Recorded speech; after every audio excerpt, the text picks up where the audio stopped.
All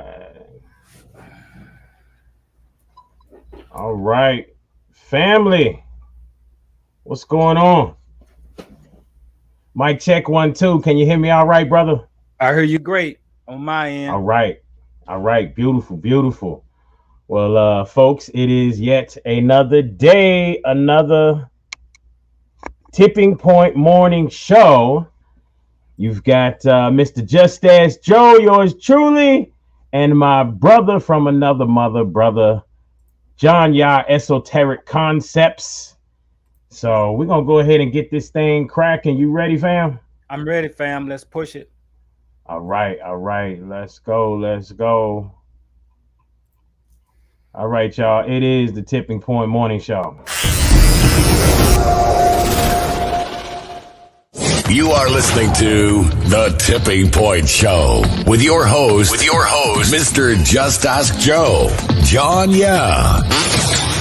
Right here on WLOU. Streaming live on Facebook and WLOUonline.com. And now, The Tipping Point Show.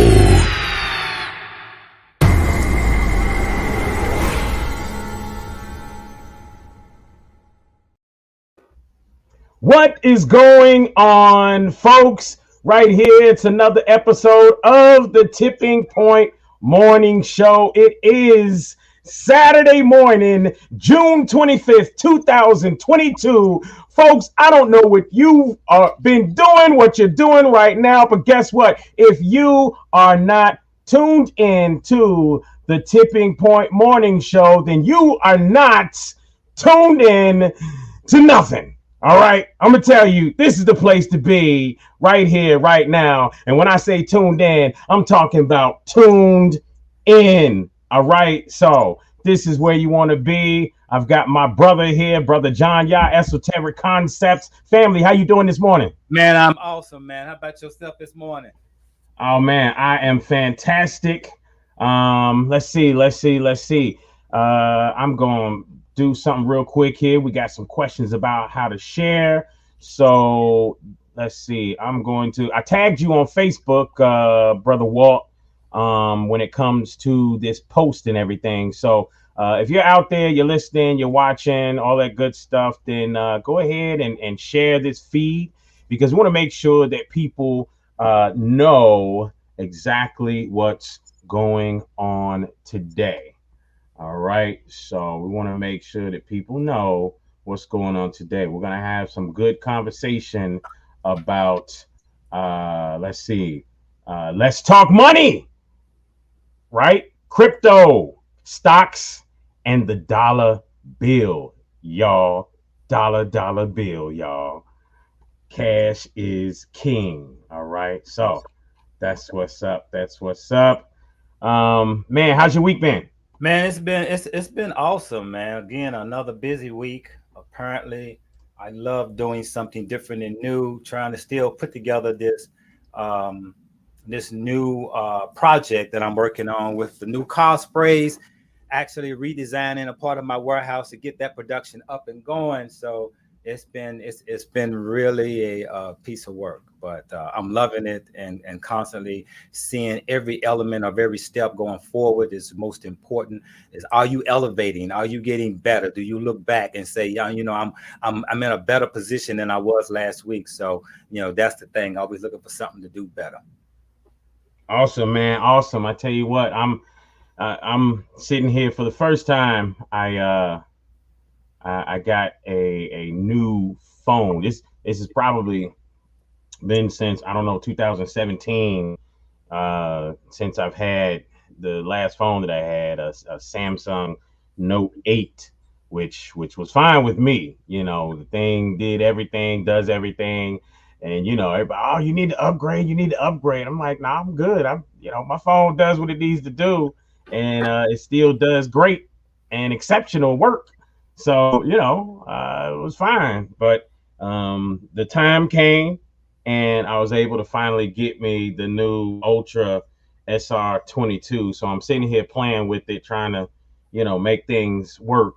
But I tell you what, they got this thing down pat, because I mean, everything switched over to where my phone looks just like the old phone. All the screensaver, the way I had it set up, it's just So technology, man, technology is pushing us and moving us forward, man. It's a trip. Yeah, they do. They got these phones now where they can connect and read each other, almost like mindset, right? And so the Man, same thing is what we're producing in people. It's the same mindset. So you can actually just tap two phones and boom, there they go. They are now having the same functions and everything of your setup of your old phones. Very interesting. I tell you what, though, let's touch on a little bit about what's happening this week with Roe versus Wade. Uh, ooh, the now that's a abortion that's issue. a touchy subject. So you use Yeah, the right words when you say touch on it. I know, and so what people need to understand that this will happen every 4 years, at least probably every time a new president comes in and he sets up a new Supreme Court or appoints a new Supreme Court member, whether it is Democrat or conservative or Republican. What happens is that there's going to be always a challenge to the present law. And this is why the Roe versus Wade always pop up every 4 years. So I think now they set it to where they allow each state to decide whether or not will abortion be illegal. And some of the states, like Kentucky, which is a conservative Republican state, most of them would say no, will make people end up having to cross state lines if they want to get an abortion. And there's two folds to this subject here that everyone is concerned about. I noticed that people on one end who are concerned where every life has a right to live. I agree with that, and definitely Mhm. pro-life good, right? But then there's another case where someone says, well, who's going to take care of all these kids that you're pumping out there? And that's the other issue. The other issue is whether or not should a woman have a right to choose her body, her mind, her choice, right? Whether or not should she have a child or not, or abort this child. Now, to the other side, those who are pro-abortion, there is something sinister behind that whole ideal, first of all. And there's two folds to it. Yes, if a woman is raped, she should be allowed to get an abortion. So let's move the rape part out the way. But let's look at just responsibility and accountability of somebody being accountable enough to have sex. Okay, so you got now sex toys, we got sex on television, sex in the music, we got now teaching children at a very early age of sex, right? So all this sex, we got sex pills now in just regular stores. So all this talk about sex. Okay, now, okay, have all the free sex you want, that's fine. And so you can now have sex without any accountability. Why? Because if you get pregnant, there's an abortion clinic right up the street so you can dump that baby at. The problem is that the cynical part behind it is that these babies are being chopped up and used as medicines to pharmaceutical companies. A lot of people don't know that, and a lot of people are unaware of that attachment. So instead of wearing a condom, instead of having some type of sense of sustaining from sex until you get married or until you are actually ready to have a baby, because really sex is about reproduction. It really ain't about just fucking and having fun, right? But we use it in that sense because why we're poor, and the poorest people have the most sex, and this is the concern. This is why China says you can only have 2 kids and your ass better be married. So there's no standards here in this country when it comes to sex. Now, yes, a woman should have a choice to choose, but she should first also have a mindset to where she's responsible for what she's about to do when she lays down. Same for a brother. If you're going to stick a penis in some woman without a condom, know that that is a factual that you can get that woman pregnant. And another issue, I don't know where men get this idea from. Women got it too, where a man can pull out while he's having sex. He's automatically ejaculating sperm in you before he actually ejaculates. I don't know if people actually know that. So people are maybe getting pregnant on an accident and saying, oh, I don't want this, I'm gonna dump it. And that goes back to the responsibility. So when we talk about Roe versus Wade, I don't care what either side you're talking on or what points you're talking about. Somehow no one talks about accountability. If your ass lay down and have sex, you should be responsible for what you are producing. And that's just period, right? You don't want that responsibility. Fucking stop having sex. Just that simple.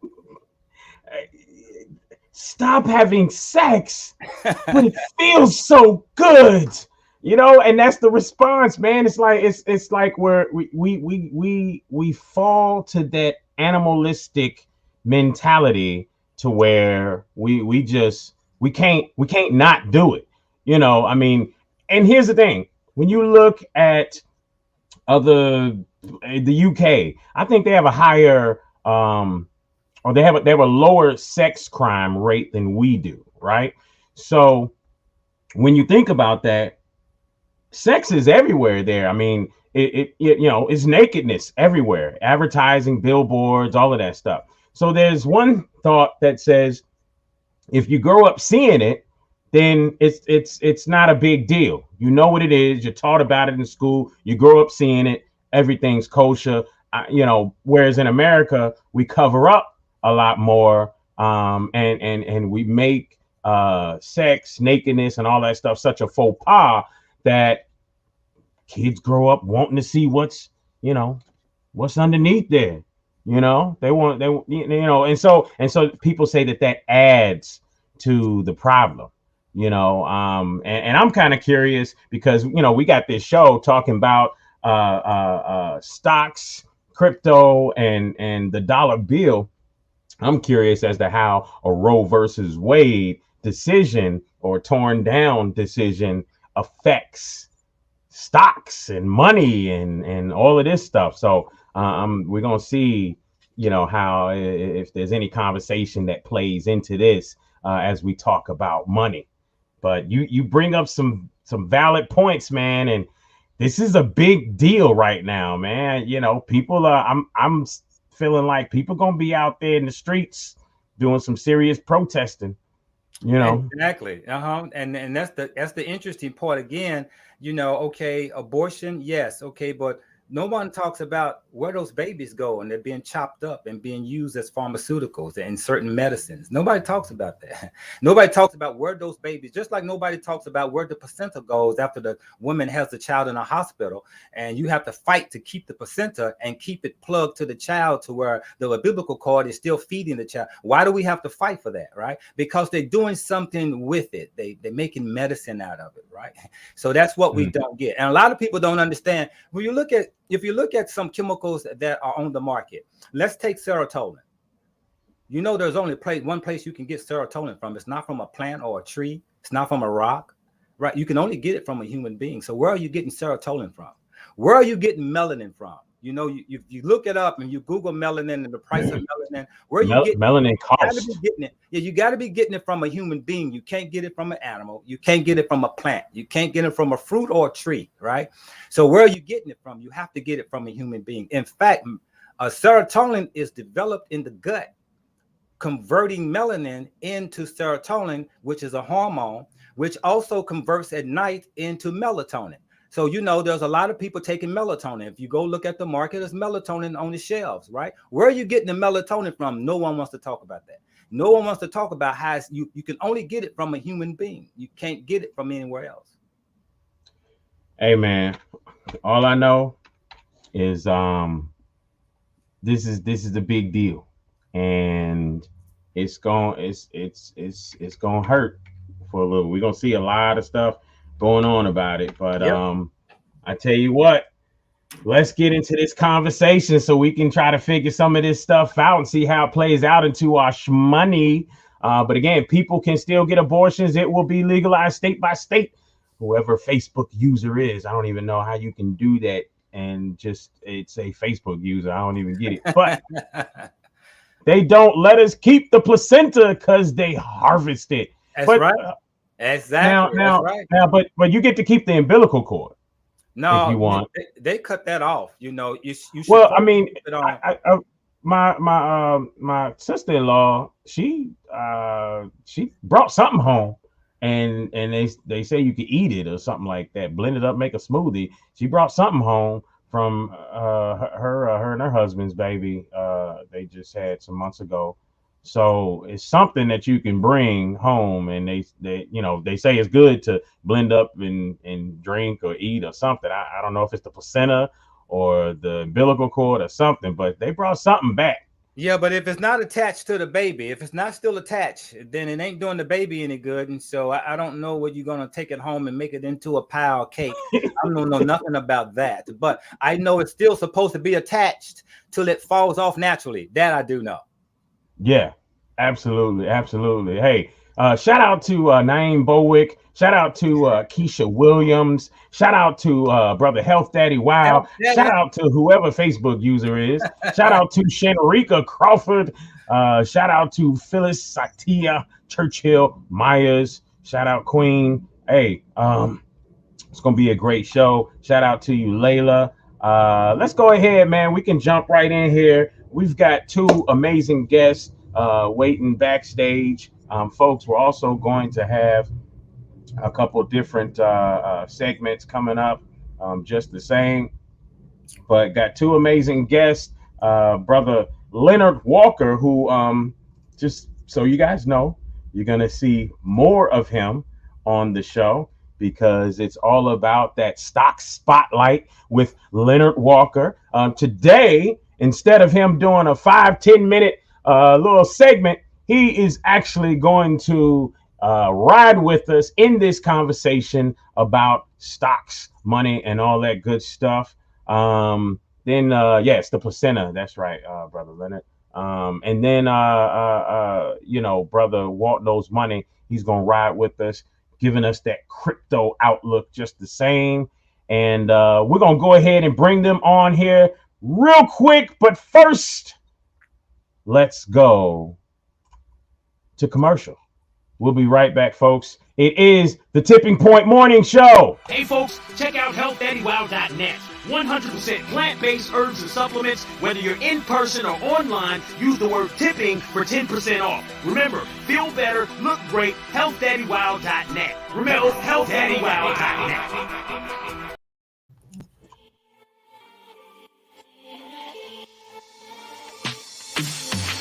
Habibi Trading Company, home of soap sticks and Saya Baba products. Over 400 locations at a store near you. Cincinnati, Ohio, Louisville and Lexington, Kentucky, Southern Indiana, or find yours online at sayababa.com. Again, that's sayababa.com. Habibi Trading Company, where you can find fragrances to incite your senses.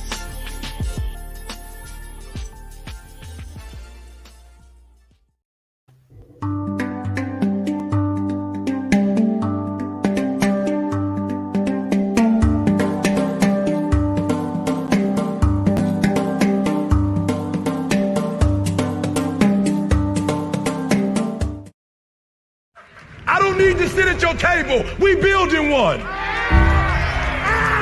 We in the process of building a table. We building a table. I don't gotta sit at your table. I'm building my own table, and I will build you a table in the presence of your enemies.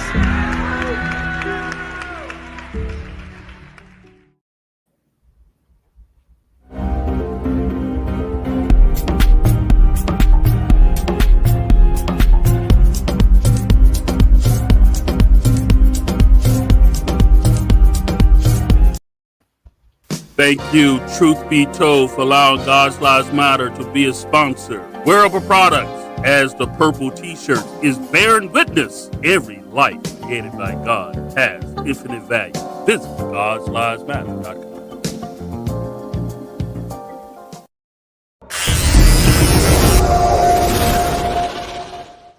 You are listening to The Tipping Point Show with your host, Mr. Just Ask Joe, John Yeah. Right here on WLOU.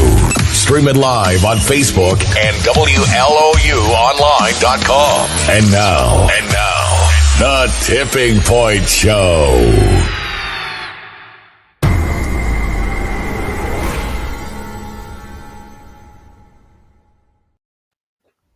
All right, folks, without further ado, we are back right here, right now, Saturday, June 25th, 2022. Remember, folks, this is the only Saturday, June 25th, 2022, that you will ever get, so you better make it a great day. I promise you, you will never get this day again. So guess what? Make it a beautiful one. Look at this panel right here. We got all these gods right here in front of us. Family, what is going on? Brother Leonard Walker, stocks all day. Brother Walt knows money, crypto all day. What's going on, fellas? Hey, you muted there, Walt. Peace, guys. Peace. What's going on? Hey, it's all good. It's all good, man. Starting out early this morning. Absolutely. You was on the road rolling this morning, man, and you you came and jumped right in, man. So we appreciate that. That's a little better. I'm always fathering. I'm a community dad, so I'm always fathering.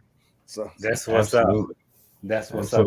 Absolutely. So, as we get into this conversation, family, as we talk about money, first thing I want to do is, John, you and I had this conversation the other day, and we're big on particulars. So we said let's talk money as a just a familiar term using the word money, but really let's talk currency, right? What's the difference? Anybody want to tackle that difference between saying money versus currency? money, okay, money is the medium by which we exchange for goods and services.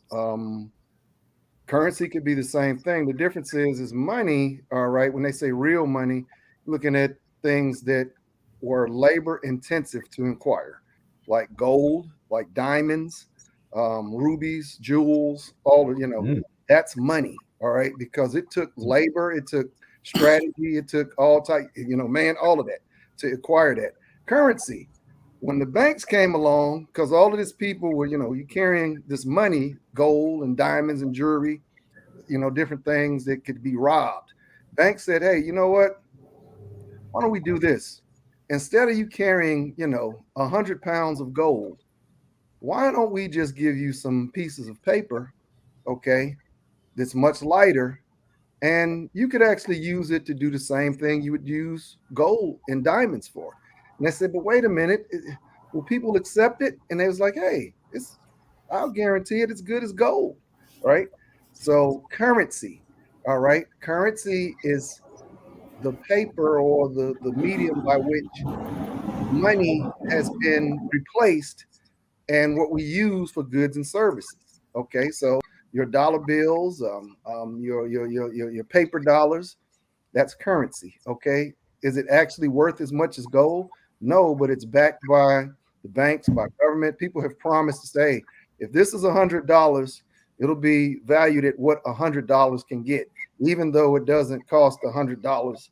The actual $100 bill is not worth $100, right? But it has $100 worth of power behind it because governments and because the banks have said, okay, we will guarantee that you can get $100 worth of whatever you want with this $100 bill, even though it's not $100 worth of gold or diamonds or whatever. So that's kind of the difference. And that's the simple way of breaking it down.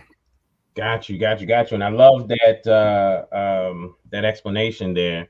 So as we look at this, one of the things when we talk about currency, right? One of the things that we wanted to get into when it comes to crypto is the idea of utilizing crypto as currency versus an investment. So that's kind of part of the things there. Crypto as currency versus investment. Okay, so as we look at that, brother Walt knows money, right? So first foremost, I would love you to just kind of give people a bit of a synopsis of who you are, how you teach, what is it that you teach, just quick, 60-second synopsis of what's what. And, as we get into the idea of crypto being used for currency, explain that. I can keep it shorter than that. So I'm God's cheat code. That's gotcha. One thing. When it comes to finance, the word finance means extort for ransom. So what I came to do is to teach my people the word. So I practice etymology too. So I'll be all into different words. So to piggyback off what Brother Leonard said, currency is my thing, but most people call it money, which is why I put money in my name, because it has a certain frequency to it. You hear money, You know, you want to see it, you want to know what's to it. How can I get it? So this is how I'm building my frequency based off of that name right there. And one thing that Brother Leonard didn't kind of, specify was fiat currency. Yeah. So fiat, the word fiat means to become. Currency means energy, power, money, whatever. So fiat currency means to become. Hence, the $100 bill ain't worth $100, but it can become $100 worth of something. That has brought me understanding all of that, has brought me to better understanding how to use crypto, blockchain software, the computer program, and all of that to create fiat currency for the household. So now when you step out the household, you have your own private reserve token. Instead of you taking your $100 to the bank and leave it there where it will not increase in value because it already ain't $100, right? So it ain't going to turn into 101, 102 overnight like it's supposed to, like you would think it does. So I found a way to make that happen. So instead of you investing your money with others, you can invest your money within yourself. And then when you make that decision that you want to invest, you have an interest, you want to use it, then you can have that, you can see your own buying power. Like if I stack all my money from going to work or hustling, my earned income, instead of putting it in the bank, even better than putting it in the stock market, I control where it goes next, and I'm controlling the compounding and the growing of it using crypto. The only part that's still a challenge for me to overcome right now is building the blockchain from scratch, because I'm building vertically off of the companies that already didn't whip stuff up. But if I had the capital, the backing, the support, then I'll be pushing for us to build our own. But like I am building my own still though. But mine is going to be central to the where all three of y'all can make your own and come plug up the mine and still have your privacy. That's what I'm working on. Instead of just I build it and I want to control it, because we all know it's all about control. But my thing, I only need to control self. As long as I can control self, I'm good. So I preach that, share that, and get around like-minded individuals that can control self. Because when we move, I need to know that you can handle your own. Even though we working together, I need to know that you can take care of the business. So my class, and I got a class. It could be a 3-hour class or a 3-day class. It's a crypto class, and then I got a wealthy Bible class. Basically, I'm teaching legalese, breaking down the words. Right. Teaching business credit, personal credit, all of those stuff. I really don't focus on. I just do consulting on those things, and I'm hands-on, knee-deep into crypto because I'm a shark right now. I'm getting everything I can while the market's down everywhere, and then I'm gonna leverage that to finally get my feet wet in the real estate. So that's what my personal plan is right now. So continue teaching the people, giving them their dues, and then mine's gonna come on the back end like it always supposed to. Got you. I know it was longer than a minute, but that's what I got for you. Got you. So, as we think about all of this, Brother John, I know you had some questions and some avenues you wanted to roll down as we talk about currency, crypto, stocks, and everything. Go ahead and shoot that out there. Well, when we talk about currency and money, I think we're listening to different understandings of what that is, and then you can. Everyone walks differently depending on what you're using with money, what you're doing with it, and the point is that where is your ability to use money? There's a showing of it. So in other words, there is always a measuring stick that you know how to handle money, whether you handle the currency in whatever form you put it in. So in a lot of times we talk about money, but do we really talk about how we personally handle money? It's like going to a person who, if you're looking for somebody to talk to you about health, do you go to somebody that's unhealthy? No, you go to somebody that's healthy and practicing it, right? Because you can see it. A lot of times, some things are too complex. We're trying to make it complex, opposed to it really being simple of how currency works and money. So let's talk about the value of money, the U.S. currency, Let's talk about the value of it, and how do you understand the value that makes it work for you in this society? Okay, Absolutely. Who wants to tackle that?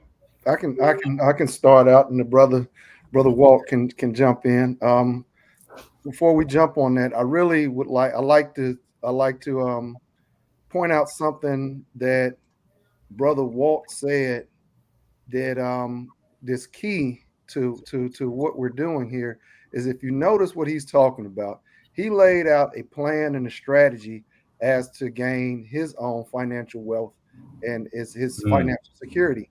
That is crucial. You have to either, it's crucial to have a plan. Even if that plan changes, or maybe it fails, or maybe, you always have to constantly readjust, right? But the brother said, I'm gonna do this, I'm gonna do that, and I got this going, I teach classes, I do so and so, and I have this happening, and here's my ultimate goal. Like I said, that's beautiful. This is how, okay, you get your mind engaged. And brother John, y'all always talks about that mindset. This is how you get your mind engaged to engage in the way this process works. Okay, because you're going to ask questions, you're going to, do all these types of things. So like I said, I wanted to acknowledge that and get the audience to know that, hey, listen, have a plan, have something in place, a strategy, in order to, get where you want to go when you start out. See, so, but back to the question, currency, how does currency, how can we make currency work for us, right? And like you said, is with cryptocurrency, and brother Walt can correct me, cryptocurrency is kind of like how things were before they were banks. All right.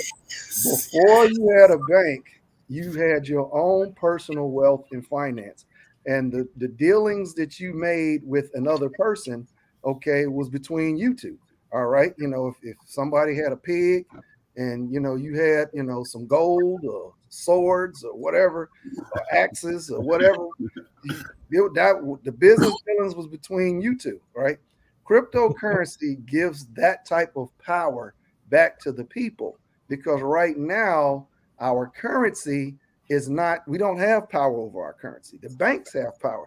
The banks is telling you, hey, interest is this, and the money is deflated because you got too much currency circulating. That means when you have, listen, understand, inflation. Too much currency within an economic system means that the people have more buying power than there are goods and services to be acquired, right? So that means eventually it's going to run out. So what did the businesses do? They say, oh, all this money out here, shoot, I got to raise my prices. Okay, so yeah, all right. So you kind of got, so you kind of have the same type of thing going on, but the key to take out of that is when you have more currency in the system flowing, all right, that means that you have more buying power, right? Which means prices are going to go up. All right. So how do we? Yeah, go ahead.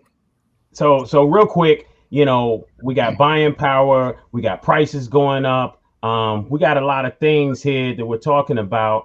And right here, right now, I got somebody that wants to talk about how to help you finance some of that. We have the, let's see, what is this? The 5-minute financing with Lady Brazilianaire, Heather Weatherston. Come on up. Queen, how you doing there? Good morning. How are you? All right, we are fantastic. Welcome to the Tipping Point Morning Show. Real quick, she's going to give us her 5-minute spiel real quick. This week and every week, y'all going to be seeing more of her. Queen, go ahead and drop it on us. So my financing tip for everybody, because we all own businesses, right? And I saw a comment, someone said, how can we keep that money, within the house? How can we keep it in our community? So if you saw some people walk in the back, those are my children.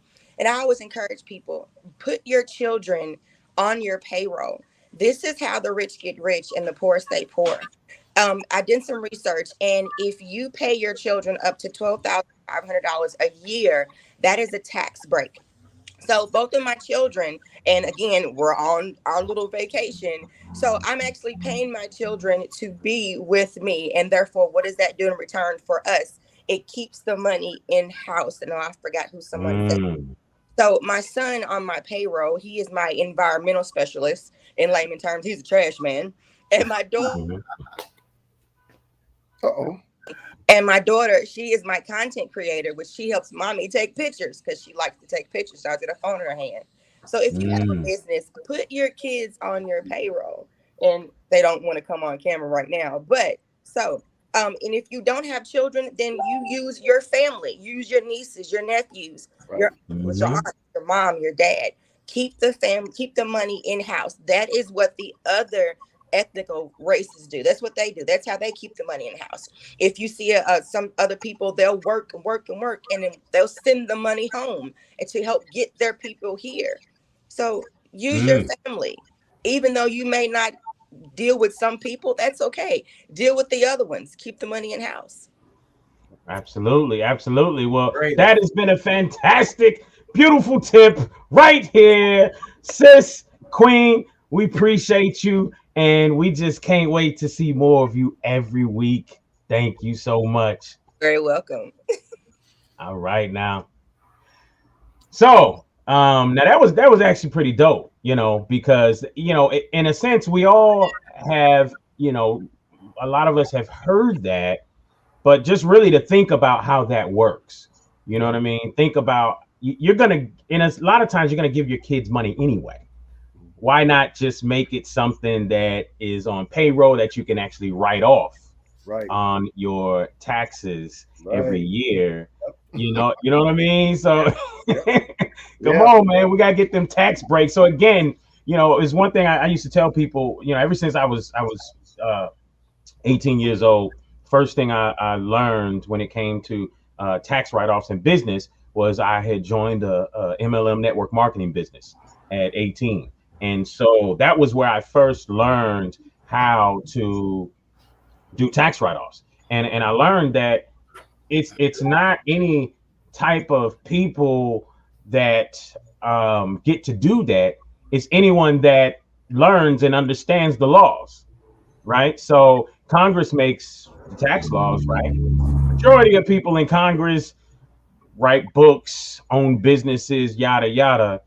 So in a sense, you gotta make the tax laws for themselves, but any and everybody gets an opportunity to utilize those tax laws if in fact they choose to. Doesn't matter the color of your skin. So guess what?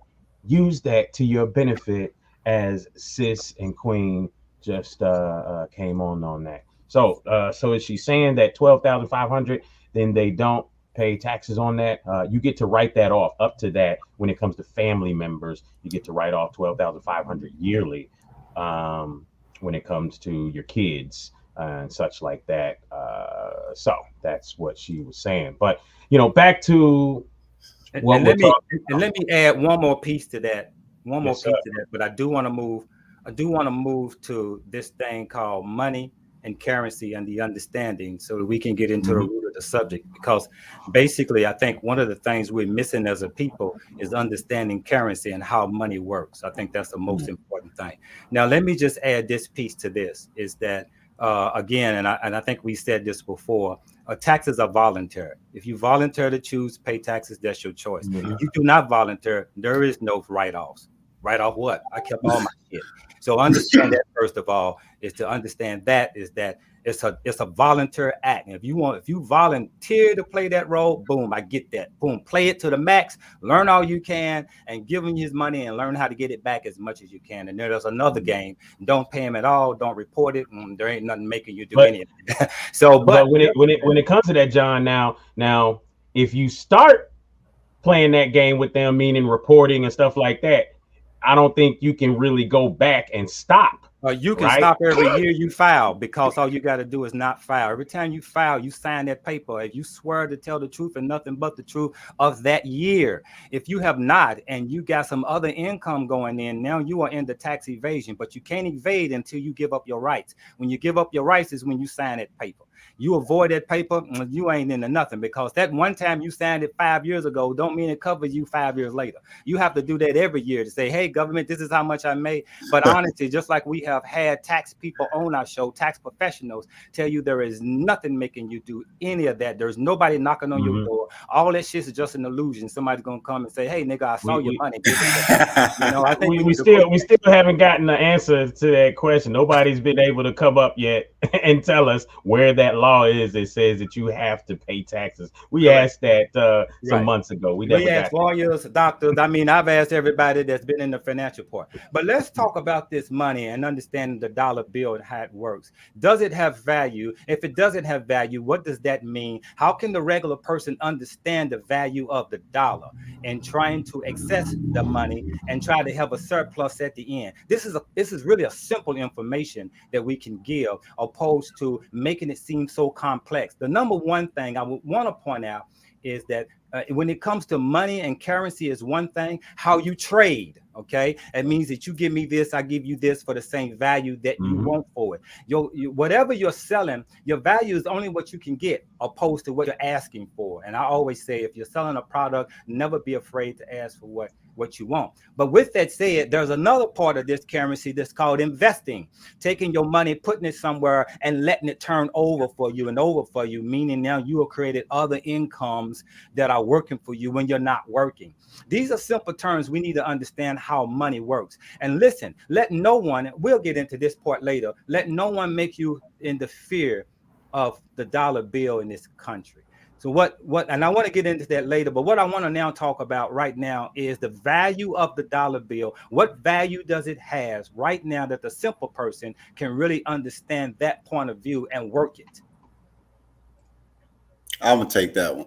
So the only reason you need a piece of paper that everybody said is valuable is to actually continue to transmit, move, store your value, your wealth, right? Because if I went to work for $500 and then I get the 500 in a check and a piece of paper, what am I doing with that money? Like that's what you just said, investment. Because at the end of the day, you can make $1 begging on the side of the expressway. So creating currency, making money, dollars, that's not the issue. It's what to do with it once you actually acquire it. So I'm teaching people, instead of going straight to pay your liabilities, right? You know how they say pay yourself first, just put it towards the car, put it towards the house. But the thing is, where you're putting it also creates another variable. Because if you put it in the bank, that's you put it under the mattress, fire, stolen, kid, whatever, if it's in your pocket, it's just different variables. That's why I'm leaning towards the crypto, because I can put it in there, do what you just said, which is where it works for you.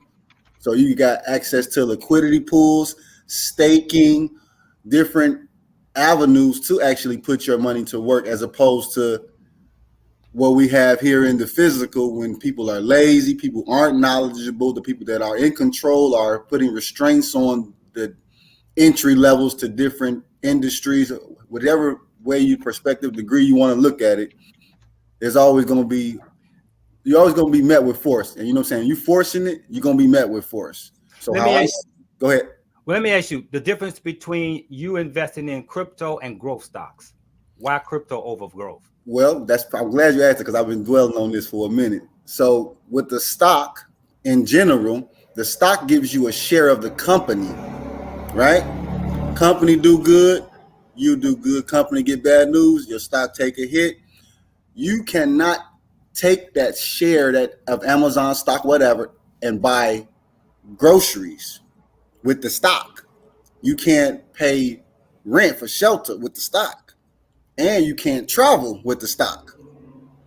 With cryptocurrency, you don't own that asset. It's an asset as well. That asset is not a part of the company. You don't own the company. You own a piece of the market created by that company. So like right now, I'm working on a project with trucking companies, Airbnbs, and catering companies. 3 different industries. So if any of you familiar with liquidity pools, like I just coined the term yesterday, I'm creating an industry pool. So when somebody make money in the trucking industry with this strategy, somebody's also making money in the catering and the Airbnb without doing anything. So this is why I like crypto, because you can manipulate it, finesse it, create it, design it, imagineer it to your will, as opposed to running up on things that have already been in existence, and you got to either play ball or not. And growth stocks move too slow for me personally. For me, I'm high risk, aggressive. I'm 32 years old, so I'm swinging, but which I mean, technically, when you're younger, you and Leonard, correct me if I'm wrong. I mean, when you're younger, if you sit down with a financial advisor, then they're going to, in a sense, say, hey, do you want to have a little bit of aggressive investing going on over here, because you are younger, right? You can afford to be a little more aggressive when you're younger, but you also have some long-term stuff over here for your investing. But when you're older, you're not trying to be aggressive at all. Unless you sit there, wrongfully trying to play catch up. But no, you don't focus on being aggressive when you're old. So that's an interesting point right there. Just the same. And Miss Heather, who is in the beauty industry, she says, Walt, what about the beauty industry? Why are you trying to hate on the beauty industry? That's included as well, because the ultimate goal is for each individual to have the knowledge to create their own currency, because currency is energy. You got plenty of energy right here inside of you. You can create something out of thin air. That's the supply. And people, they don't want it till they see it. And as soon as they see it, they go, your demand. And you can flip it around, and the demand can actually come first, because it didn't get created until I needed it and I wanted it. That's why I'm teaching how I teach. That's why I'm like, right now I just got a class, but I'm building every week. So I'm going to have me an academy. Then I'm going to have the full institution, because at the end of the day, we need to create our own institutions. Right. Even banks, banks ain't going nowhere, but that don't mean we don't need to have our own banks. Right. So let me ask you a question. Is your revenue being grown through cryptocurrency investments, or is your revenue being grown through your registration area where people sign on to your class? Where in crypto are you actually have investments that is actually a growth for you, meaning a surplus at the end? Well, everything is, I'm in profit all across the board every time I touch any cent. So like you said, I don't pay no taxes because I don't have to. So, you can look at it like squandering if you want, because I like luxury stuff. I like to spend my money, whatever. But each dime that I get from a classmate, because I don't call them students, call them classmates. So each dime that I get from a classmate, if I don't want to spend it on something right then and there, I instantly just put it straight into crypto. So it instantly leveraged, instantly. So the classes that I sold last week, over the weekend, they went up. So instead of the $66 for the class, I just had made $75 a class, $80 a class. And that's going to continue to grow, because I don't need the money right now.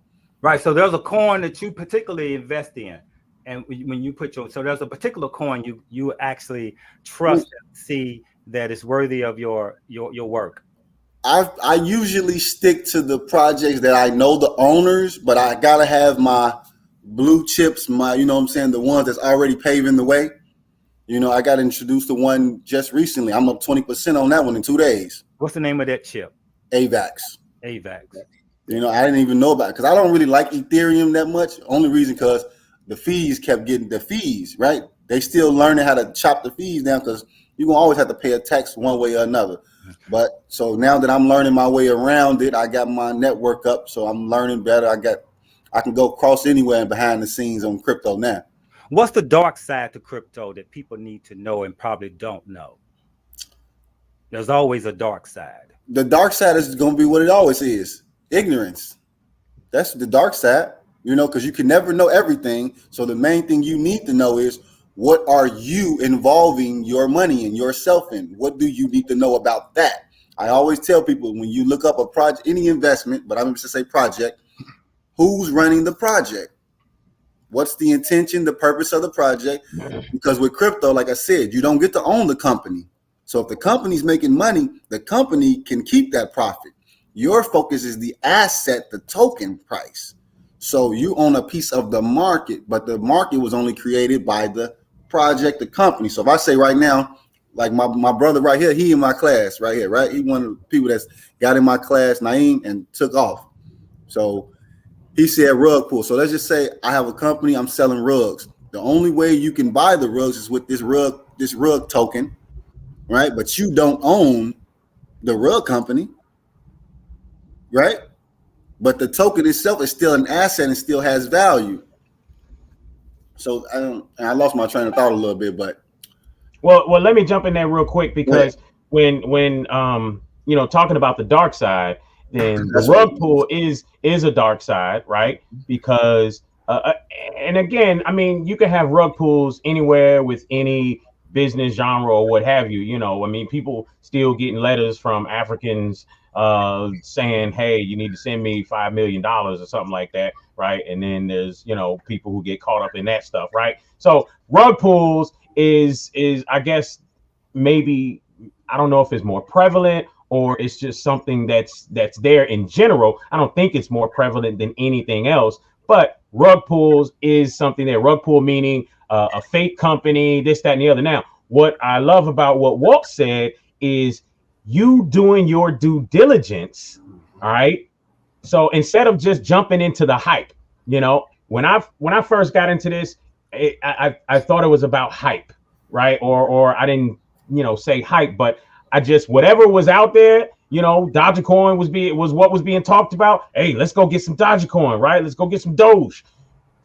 But there's no facility behind it. There's no, there's nothing behind that. There's nothing that coin is doing. So it's called a meme coin. So it would be something that you wouldn't really want to invest in, right? But when you're rug pull the same as pump and dump.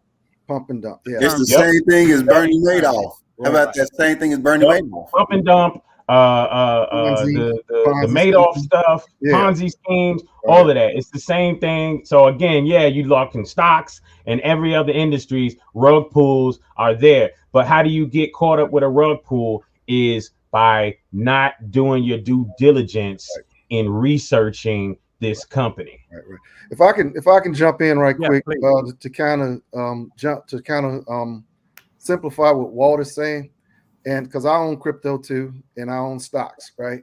The easiest way to kind of understand cryptocurrency is you become your own bank, basically. All right, you are your own bank. Matter of fact, you're not just your own bank; you are your own Federal Reserve Bank. Okay, so like I said, and he's talking about the blockchain, because I understand what the blockchain is. I think that's a question that most people, you hear this word blockchain, what the heck is that? And we'll get into that. Well, it's basically just a method to use to ensure that you are dealing with a reputable company. Well, plus what the blockchain is a ledger, all right, of every transaction that happens all the time with everybody. Everybody, imagine, like I said, imagine if you had a car, okay, and every component on the car was, had some sort of AI, right? And a car has multiple, hundreds and thousands of parts, seriously, that work in harmony together, right? So if your brakes pump, all right, so if you hit your brakes, okay, all right, for something, then your brake light comes on, all of this kind of stuff. Imagine, that's what blockchain is when something happens, everything within the blockchain knows about it. There's a ledger, so you have accountability is there. So that's kind of what blockchain, creating your own blockchain. And when you mention create your own bank, when you mention create your own bank, you can do that with any currency. You can do that with anything that you have learned how to have a surplus at the end of your week, at the end of your month. You can put money away and borrow it and loan it to yourself. That's the same term. You ain't got to have crypto to do that. So I need to hear something that makes it different, because when we're talking about when people talk about digital currency has always been around, and it's never going anywhere. Right. I deal with digital currency when I send money overseas and purchase items to bring over here. Right. I use digital currency. I don't go over there and say, hey, or send my money cash. So all that's digital currency. What I want to know is basically this, and let me let you finish real quick, because I know you're getting ready to go somewhere with that.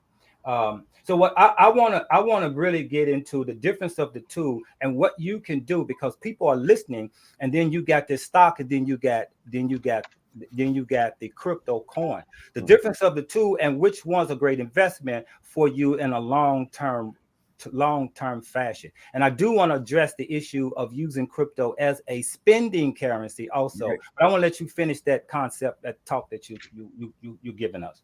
Okay, so like I said, it's crypto and stocks. The brother makes a good point. Is you can't go and say, hey, I'm getting ready to buy this Oculus with here, let me go ahead and drop you a share of this Amazon. Not gonna happen. That's what currency is for. Correct. Currency is the authorized exchange, medium of exchange for goods and services. Correct. So you can't pay your electric bill with Google. Right. Exactly. All right, but now crypto, okay. Crypto is different because crypto is a currency. All right. So if you have people that accept Bitcoin, accept Ethereum, accept ADA and all of the Arcano, all that. If you have people that accept that, we accept that, then hey, there you go. If you got some, bam. Now here's the difference. All right, is crypto? You kind of can do like Forex, where you're now investing in the currency exchange itself. Correct. So how does that make money? Well, if the currency, let's just say there's a project that goes on, like places, the best places where crypto does really well is places where, it's considered underdeveloped, somewhere like that where, okay, they don't have access to the state currency. So people have taken the purchasing power into their own hands. Say, listen, we're going to operate outside of a centralized bank, and we're getting ready to, buy this and buy that and pay jobs and do all of this kind of stuff with our own currency. Right. So when you have more utilization of a specific coin, then the value of that coin goes up, right? Because it's being used. Money, cryptocurrency, money, all of that does not like to stay still. It likes to continuously be moving. So the more it moves, all right, the more value it has. And I check this out. And this goes like within our community. So you got, let's just say you got the Walt coin, okay? I already made it. I just made it yesterday. And you got the Walt coin, all right? So Walt goes out and he goes to John Yaz and say, hey, John, I need some incense. I need some black soap. I need so-and-so, so-and-so. So John said, I got you, bro. And I take Walt coins. So John exchanges his goods for Walt coins. Now, John has Walt coins, and he says, you know what? I need the ingredients to actually make my stuff, all right? So he goes over to Joe, and Joe is a certified seller of scents and oils and all of that kind of stuff and fats and all of that. And Joe was like, hey, I'll sell you this. And John was like, hey, do you take Walt coin? Joe was like, yeah, I'll take Walt coin. Guess what just happened? For every dollar of Walt coin, now that dollar just increased exponentially because of utilization within the network, all right, within our own community, all right. This is what you actually want to have happen. This is what makes the coins gain value. So that is, you can't do that. A stock, obviously does that when it goes up like in value because people are buying or people are selling or whatever. But with these coins, okay, as they get used more, and if they get used in that particular instance where you're folding the stock within or folding a coin within a community, people are using it. Hey, the trucking company. Matter of fact, Joe was like, hey, I will ship you, all of your products you need to John, but I'm going to use Leonard's trucking company. All right, Leonard, do you take Walt coin? Sure, I take Walt coin. And there we go. Now you look at this money, this Walt coin that Walt has, it just multiplied itself 4 times because it went through 4 different hands within our community. Okay. This is money, increasing exponentially within our community. And that's kind of where we want to get to. Now, that's the beauty of, using these coins as actual currency. Investment. All right. Investment, you got to pay attention to what the coins are doing. You got to do your research. Say, all right, this country is getting ready to use this. Finland is doing this. Iceland is doing that. Ghana is doing this. Rwanda is doing that. You got to pay attention to that kind of stuff to see how the coins are growing. All right. Also, crypto is very emotional, just like stocks, meaning that if you get like LeBron James say, you know what, I endorse the Walt coin. Guess what? Now all of a sudden, everybody's buying Walt coins and it's going to go up. See, so that's how the investing part. Now, here's the thing with crypto. Crypto, like I say, as it goes up, you got to ask yourself, all right, if I'm utilizing these coins, then I'm operating outside of the grid. I don't pay taxes. Nobody knows any of these transactions I'm doing. And I'm still getting all of the things that I need, groceries, cars. And the government is hot. Yeah, exactly. So, but now here's the catch. Here's the catch. If you take your crypto and you exchange them for U.S. currency, dollars, now the government can get involved. Now they can say, hey, you know what? That's a capital gain. And guess what? They treat cryptocurrency like property, like real estate. Okay. Mm-hmm. So they're going to say that's a capital gain. How much? Oh, under 240,000, that's 15% taxes that we're going to hit you with taxes. So it's best, all right, as an investment, you're doing the same as like, investing in somebody's currency. All right. If you did if you invested in a dollar or the yen or the yuan or the won or the euro, whatever. But if you're using it like the brother's saying, say, listen, man, we can still go and get the things that we want. Just don't nobody need to know about it. And you don't need to pay taxes on it, right? That's between you and whoever you bought, whatever you bought from. Okay. You can use it if we can get to that place, right? Now you're gonna have some people in trouble. But like I said, as you know how the government is, they already understand. Hey. And when I say the government, the government plus the banks, they already understand the power of people having their own purchase power and becoming their own banks, right? So, they do not like it. Nope. Hey, Brother Leonard, real quick, I want to kind of just real quick for some people out there watching. I want to show a quick little video, just to show about the blockchain, real quick, right? Just a quick understanding of the blockchain. But hey, man, I didn't know you spoke so many different languages. I heard you a second ago. The yin, the un, the wan. You sound like you were saying the alphabet in all different languages there just now. You probably blew some people's mind that there's other money out there that is that. Wow. But here, real quick, folks, I'm just bring this in and just let you guys peep this out. When you vote, have you ever wondered whether your ballot is actually counted? If you meet someone online, how do you know they're who they say they are? When you buy coffee that's labeled fair trade, what makes you so certain of its origin? To be sure, really sure, about any of those questions, you'd need a system where records could be stored, facts could be verified by anyone, and security is guaranteed. That way, no one could cheat the system by editing records because everyone using the system would be watching. Systems like this are on the horizon, and the software that powers them is called a blockchain. Blockchains store information across a network of personal computers, making them not just decentralized, but distributed. This means no central company or person owns the system, yet everyone can use it and help run it. Right. This is important because it means it's difficult for any one person to take down the network or corrupt it. The people who run the system use their computer to hold bundles of records submitted by others, known as blocks, in a chronological chain. The blockchain uses a form of math called cryptography to ensure that records can't be counterfeited or changed by anyone else. You've probably heard of the blockchain's first killer app, a form of digital cash called Bitcoin that you can send to anyone, even a complete stranger. Bitcoin is different from credit cards, PayPal, or other ways to send money because there isn't a bank or financial middleman involved. Right. Instead, people from all over the world help move the digital money by validating others' Bitcoin transactions with their personal computers, earning a small fee in the process. Bitcoin uses the blockchain by tracking records of ownership over this digital cash, so only one person can be the owner at a time and the cash can't be spent twice, like counterfeit money in the physical world can. But Bitcoin is just the beginning for blockchains.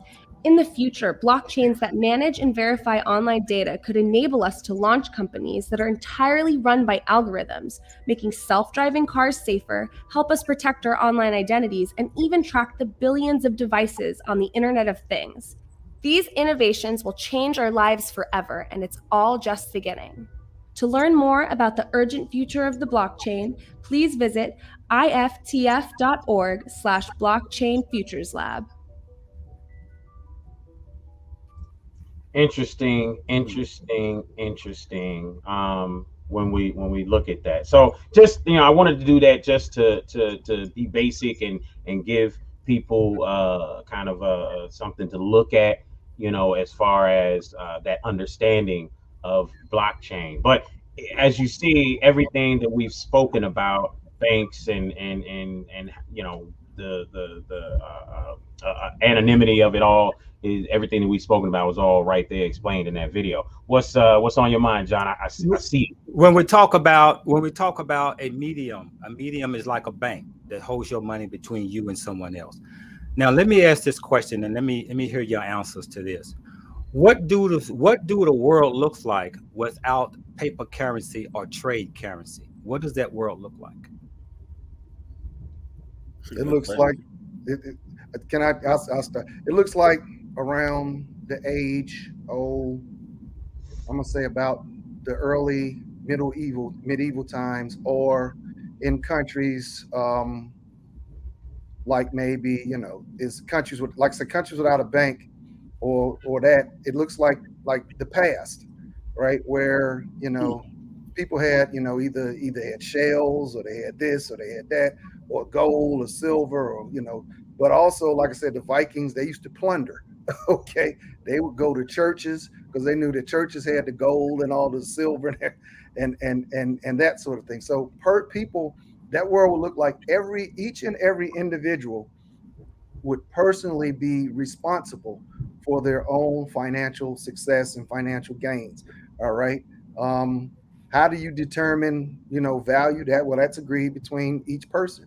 Now, the dark side to that is you had the term called highway robbery, right? Where, you'd be traveling with all of your stuff, right? And next thing you know, you get robbed by some people. Now you don't have anything, okay? Or, these people had to hide it under this or under a rock, or, the tree on their land. They got, a bag where they dig that stuff into. That's what that world would look like, So you would really not have, now your personal wealth would not be secured. There, you would have no guarantees on that. You would be responsible for making sure your personal wealth is protected and guarded. So when you need it to use it, it's there. That's the difference between the modern world and the bank. A bank will guarantee up to $250,000 of your money if something were to happen to where the bank shut down, or something that has nothing to do with you itself.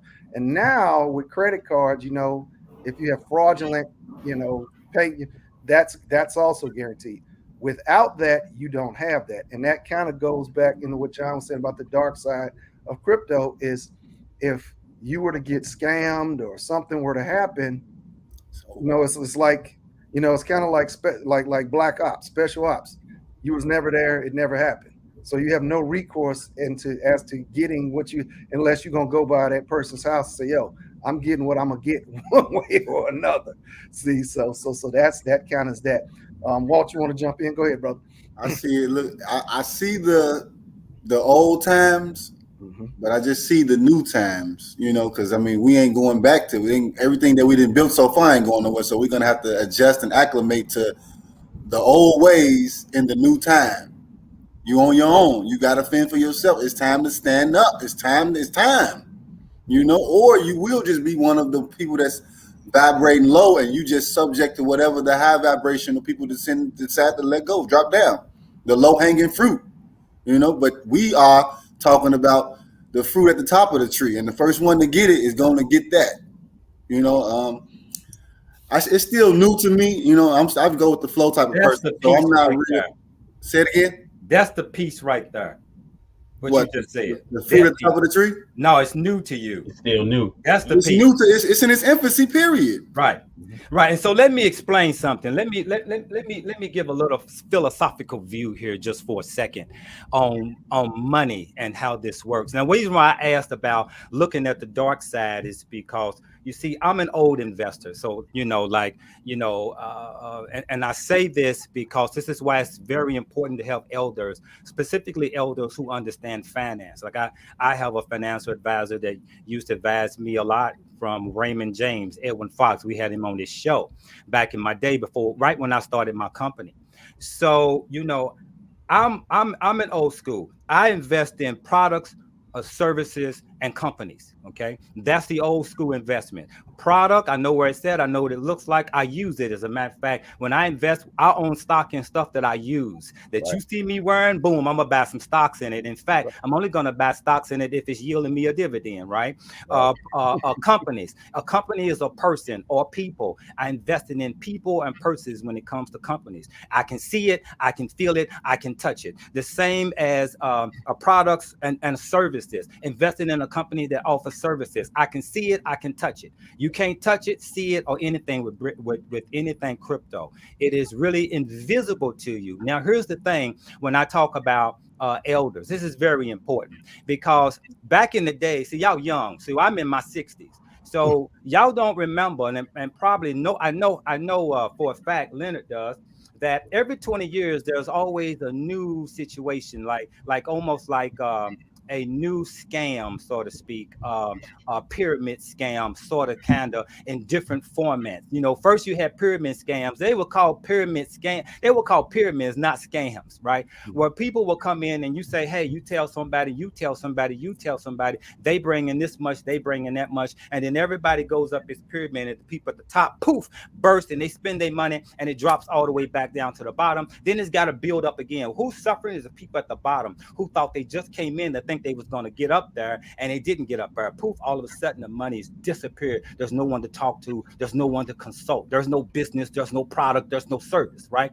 And all this continued up until now. You have the same format now in multi-level marketing. Boom, you tell somebody, and you'll get a cut, you'll get a discount all the way up the pyramid until the company has used so many people to get the product out there. None of the products are in stores and shit, like Noonie Juice. Noonie Juice started with motherfuckers by the word of mouth, right? Word of mouth is what got it, not advertising, not putting it out there. It's really like, shh, hush, hush. You have to know somebody about Noonie Juice, right? And now when Noonie Juice got big, everybody at the bottom just came in, that told somebody, really never benefit from it. So now Noonie Juice is in the stores. They big now. They don't do that stuff. So the thing about it is, when it comes to trading, there's different types of trading.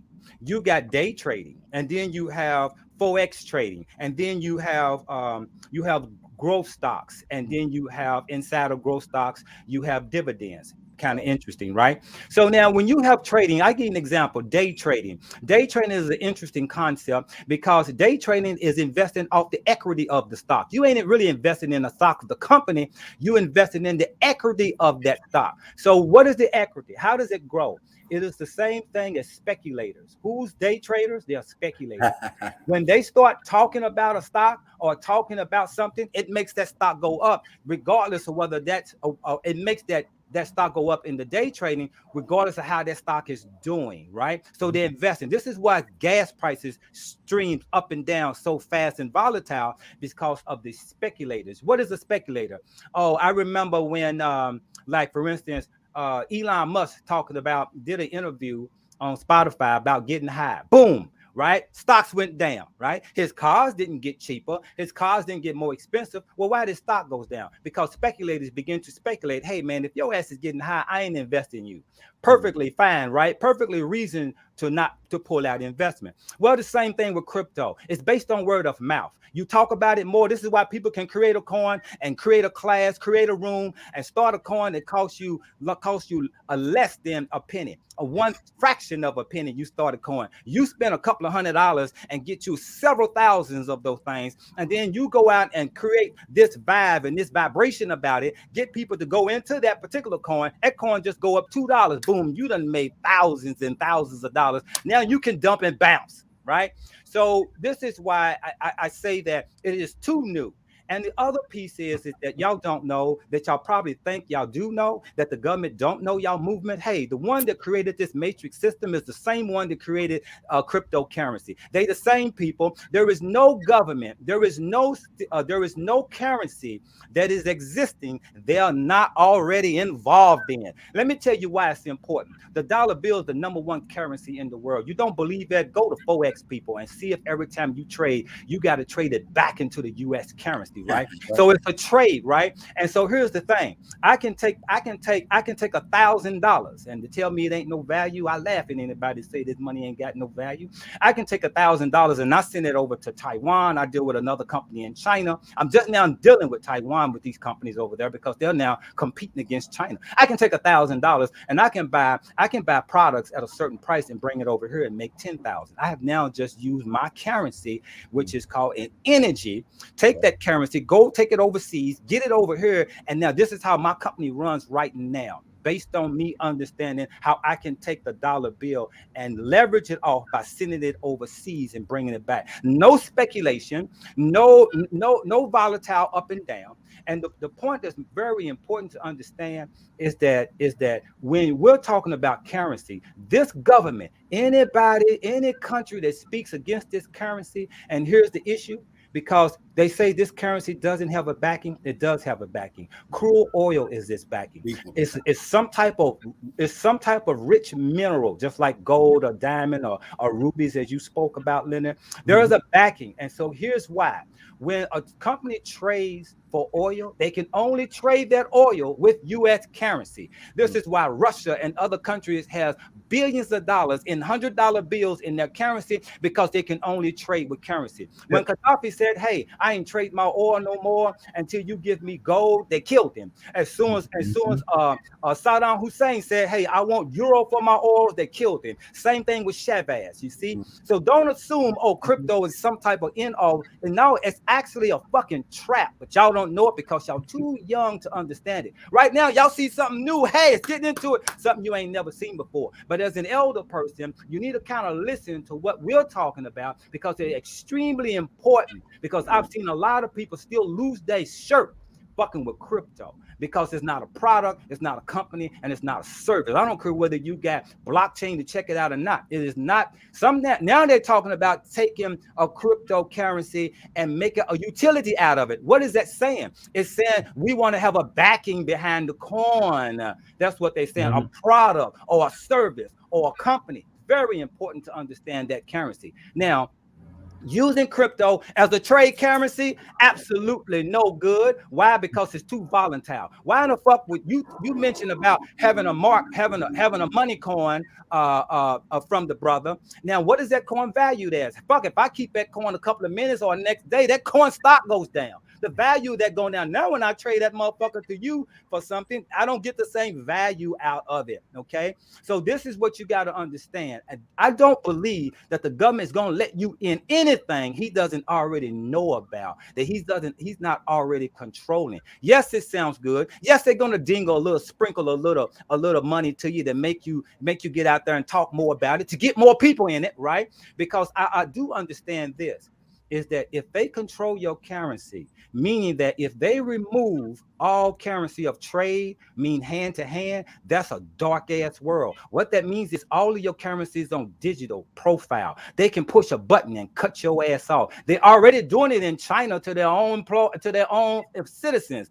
If you mess up, guess what China do? China can push a button. Now you can't travel to another province, which means like a state to state in China, opposed to how they said it. And you can't get on the bus. You can't travel, right? So it controls you. Why would you want anything digital to control you? The best way to, if I come out of prison, and I have came out, and I stood on the corner selling products, how would I trade that product if everything's in some type of digital currency? I can't, right? But I can take that digital, I can take that money, which is the dollar bill, y'all, and I can transfer into a digital currency. Now I can trade with it. I can put it in my bank. I can put it in some type of digital, whether it is PayPal or some type of digital form. Then now I can trade with other countries in the world. I can trade and get on. I can get online and I can trade with my phone on Robinhood or whatever the case may be. But you got to understand that what I'm telling you is that I think crypto is the big trap. I think it's the big trap in the future for a lot of people. Glad for you who are making a little money off of it, because there's a dangle in there. It's gonna dangle you and make you bring in more people. It's gonna sound good, right? Because you're gonna create that buzz. But in reality is that if you really want some sound investments, you want to look at companies that's been around for a long time. You want to look what that company is offering in dividend stocks. You want to be able to put your money away and just let it sit there as though you don't even have it and watch it grow by allowing your dividends to reinvest into the company, right? We need to have these type of mindset opposed to thinking that there's some type of get rich quick scheme dealing with crypto. A lot of people think they're fucking going to get rich. A lot of people come on here talking about, oh, they're gonna be making six figures. You ain't be making six figures off crypto. You can't even name your goddamn coin that's yielding you that much. But what you are making money from is your classes or where you're talking about and teaching people about crypto. I get that. I'm cool with that. But people listening assuming that you can get rich off crypto. Nah, baby. People are losing their fucking shirt and pants fucking with that shit. So when I'm saying, if you got money to invest, find you a company, a service, something you can put your fucking hands on, look at that stock, buy some of that shit, and look at the dividend reinvestment into it, and then keep working your fucking job to where you can build up some money. Because here's one point I want to make clear before I close this. This word entrepreneurship is extremely important understanding.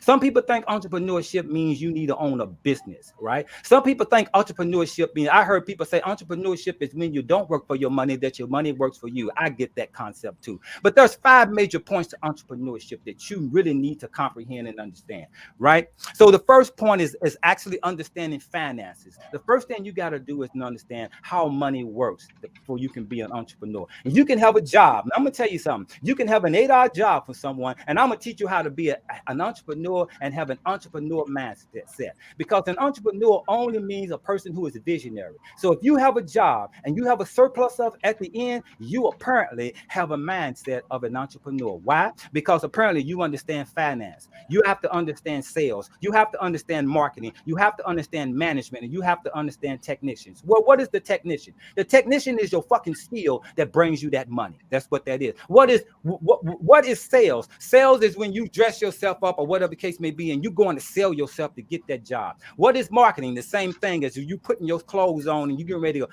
That's marketing. What is management? Managing all of that shit to where you got a surplus at the end. That is an entrepreneur. Now that you got a surplus at the end, that's what you can do with that. Now you can take it and go and invest a little bit in companies and stuff that you have. You got AT&T, go invest in AT&T. AT&T have a 7-point to 9-point dividend investment. It doesn't have a high yield in its growth stocks, but it has a high yield in its dividend, right? Put that money in some dividends or something that you actually use yourself constantly. The best way to try to invest in a stock and figure out what stock to invest in, look around you. What do you like most? What do you use constantly? You know it's a good product. Then go look that product up. Go look that company up and put your couple of $100 in there and just leave it alone, right? This is the concept that we need to understand how money works. It's a simple, basic understanding. No, you don't have to come up with a product and come up with your own company and come up with your own business to sell. You ain't got to start there. But what you do have to start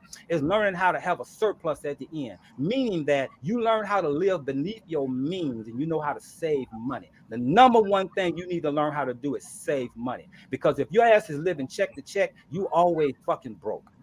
Right. And to jump off of what John is saying, that's really, to be honest with you, and I wanted to kind of bring this up, is before we actually get into investing, you got to know how to save.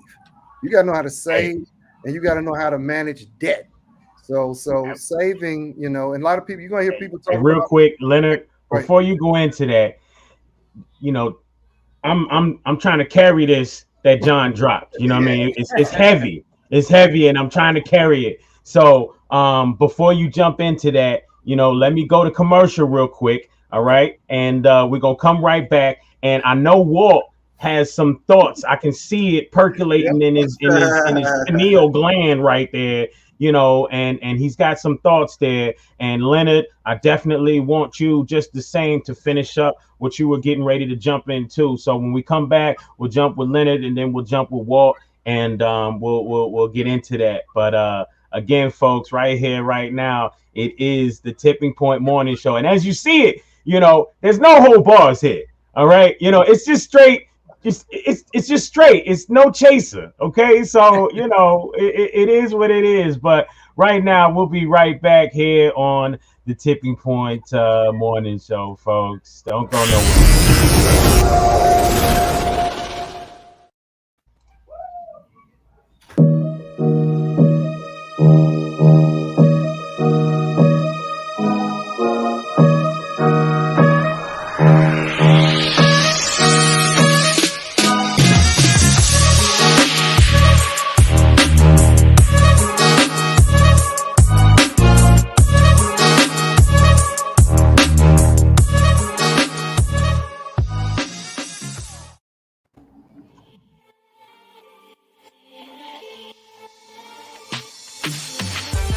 BB Trading Company, home of soap sticks and Saya Baba products. Over 400 locations at a store near you. Cincinnati, Ohio, Louisville and Lexington, Kentucky, Southern Indiana, or find yours online at sayababa.com. Again, that's sayababa.com. A BB Trading Company, where you can find fragrances to incite your senses.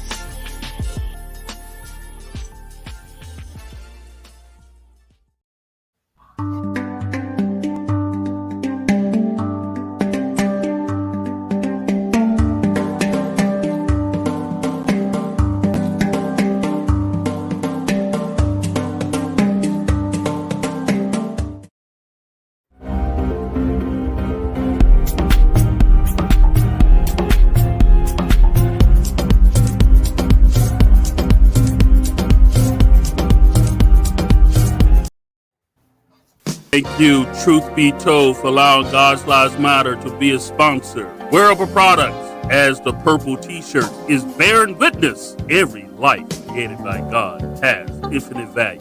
Visit God'sLivesMatter.com. Hey folks, check out HealthDaddyWow.net. 100% plant-based herbs and supplements. Whether you're in person or online, use the word tipping for 10% off. Remember, feel better, look great, HealthDaddyWow.net. Remember, HealthDaddyWow.net. Right there. You are listening to The Tipping Point Show with your host, Mr. Just Ask Joe, John Yeah. Right here on WLOU. Stream it live on Facebook and WLOUonline.com. And now, The Tipping Point Show. Mother's Day come around, fathers go in their pocket deep. Hey, I want to get my mama something. You cash that money out. You know what mothers do? Hey, I want to get daddy something. Well, go in that car. It's some change in my little cup holder in there. Don't nobody even have a sale for Father's Day. Who has a Father's Day sale? Mother's Day sale is like 30 of them. Everybody have Mother's Day sale. Don't nobody have no Father's Day sale. Who has Father's Day sale? The dollar store. That's how you get water hose and jumper cables for fathers. And the stores know this because now the store got a little trick for fathers. They make little packages where a little box. You give you suspenders, socks, and a shirt. One box. And you know what kids do? They give you that stuff throughout the year. They give you that shirt for Father's Day, them socks for your birthday, and then they just randomly give you something else as, they think about it. It's crazy. Father's Day sucks, and I'm a father. I did all this work to be a father for it to suck. Mother's Day come. Hey, we are back. Just wanted to throw some funny in there. I've been playing that one for the past couple weeks here, but hey, when you look at it from a different perspective, you're like, hold up, I might need to be investing in stock of the dollar store. since it's so popular.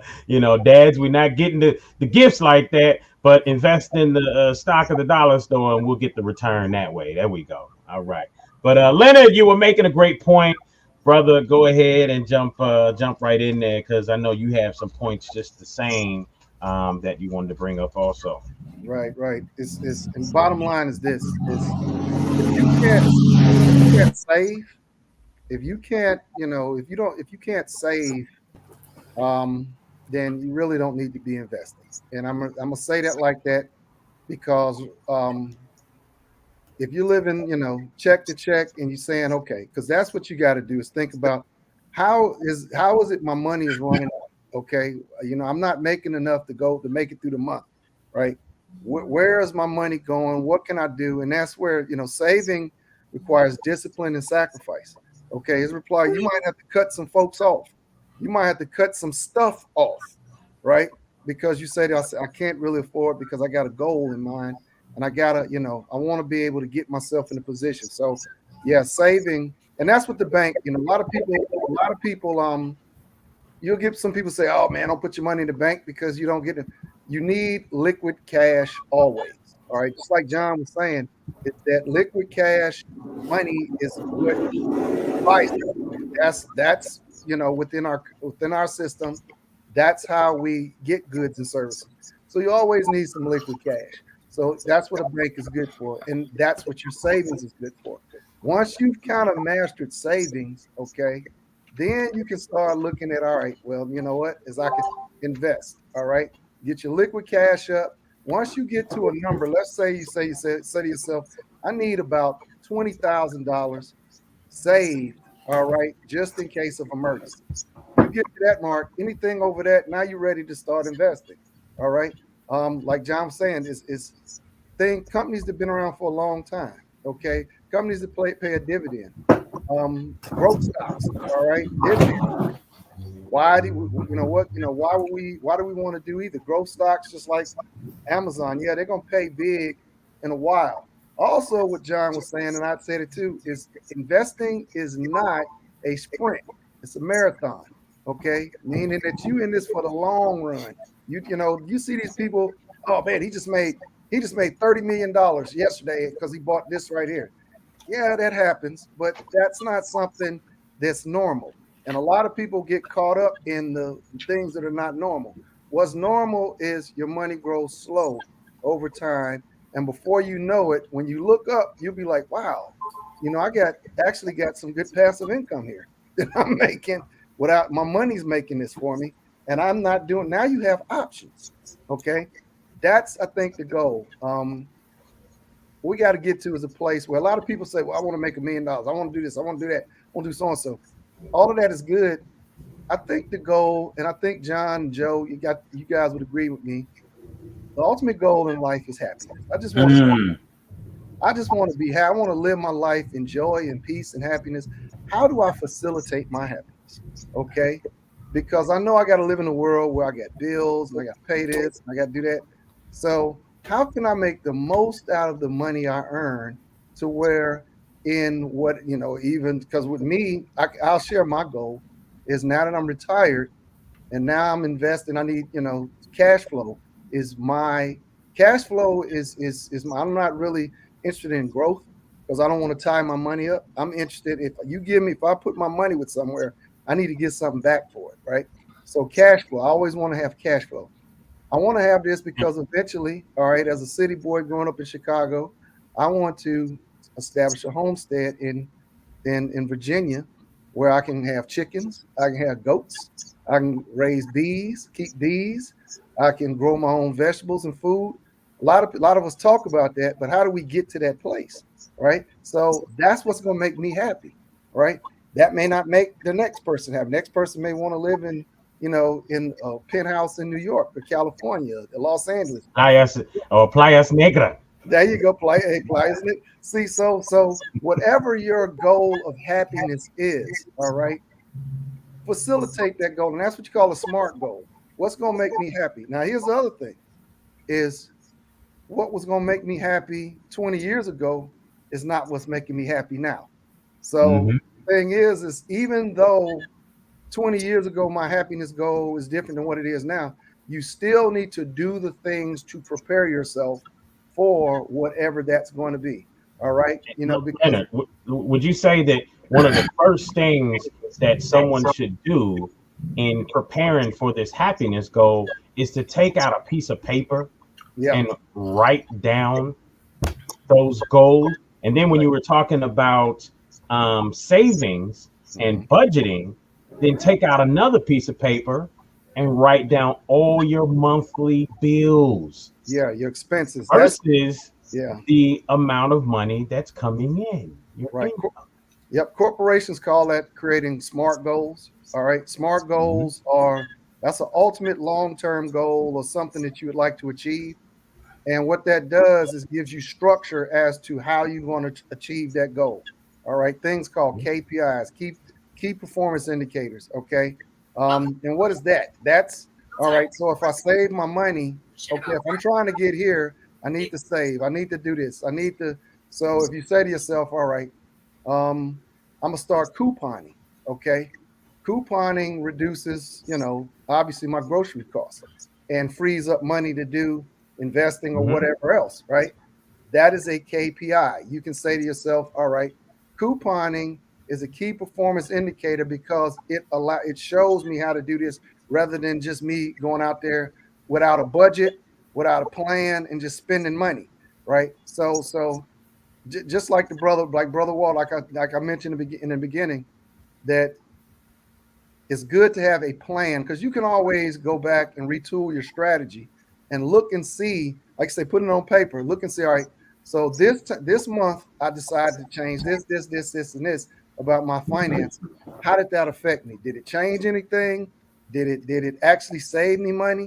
If it saved you money and it helped you get to your goal, then you can say, okay, all right, then I'm gonna keep doing this. If it didn't, you have to say, all right, this didn't happen like I wanted to, so let me try to figure something else out. But the point is you have your mind engaged in trying to facilitate the things that makes you happy, the happiness at the end, or happiness whenever you want to say, hey, my goal is to be retired at 40 years old. Okay, so I can be able to do however I want to do. Fine. How you going to do it? All right. See, so that's the thing that we got to get to. And like I said, that's not an easy process. Brother John said, being an entrepreneur. I sent out a video that you guys couldn't really see. This brother was talking about that is the hardest job that you will ever have. All right. It's hard because one, that's you saying if it's all on me. If something, there you go. It's all on me. Right. If something goes wrong, I got to be the one to fix it because this is my livelihood. This is my dream. This is what, I want it to be. Right. Also, it's hard because there's going to be a lot of people that you're going to have to cut off. Your mother, your father, brothers, people with emergencies. How is this going to interfere with my goal? How is this interfering with my plan? Okay. Like I said, and that's a hard thing to tell people. No, that is one of the hardest things.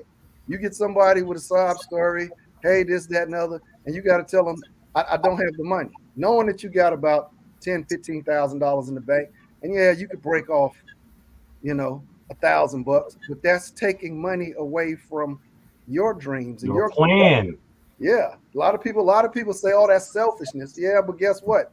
Is if I don't do that, who's going to give me that $1,000 when I need it, or who's going to replace this money if I'm constantly giving money out to people? See, that's hard. We think that, especially in our culture, bro, we think that those birthday parties, I get doing milestone birthday parties and stuff like that, but I know some people that think that every single year you got to do the biggest birthday party for your kid. Right. And I mean, even I remember managing as those dollar stores we were just talking about. And I'd have employees, coworkers, if you will, come up to me and, they get money for tax time. And I'm telling you, a month, 2 months later, I'm talking about these people getting, they're getting some bands for tax time. And a month, 2 months later, talking about how broke they are. Right. Because they went out and they had to go and buy everything for everybody, in their family to quote unquote make up or whatever. And it's just like, bro, no plan, no nothing. And it's just crazy how we think or crazy how we don't think. Now I want to get Walt in here to kind of jump in because I know he's been holding some comments in mind, but I also want to make sure we introduce Brother Diego Denson that we added to the conversation. This brother right here, whenever we're talking about money, then I love having this brother in the mix. John, I hope you didn't mind, brother, that we brought Diego in. No, awesome conversation. But this brother right here, he's wearing a shirt that probably represents a country that he just got back from. Got back. And just the same, that's not a fake background. That's a real background back there. So yeah, when you see them videos and you see people's closets and stuff like that, this brother's closet looks just like that on them videos. But yeah, we're gonna get him in and get some conversation from him just the same. Walt, what's on your mind, brother? All right, well, I'm about to have to go take care of some daddy duty in a second, but I want to know if I can share the screen and show y'all this just to give it some context of what I'm about to say.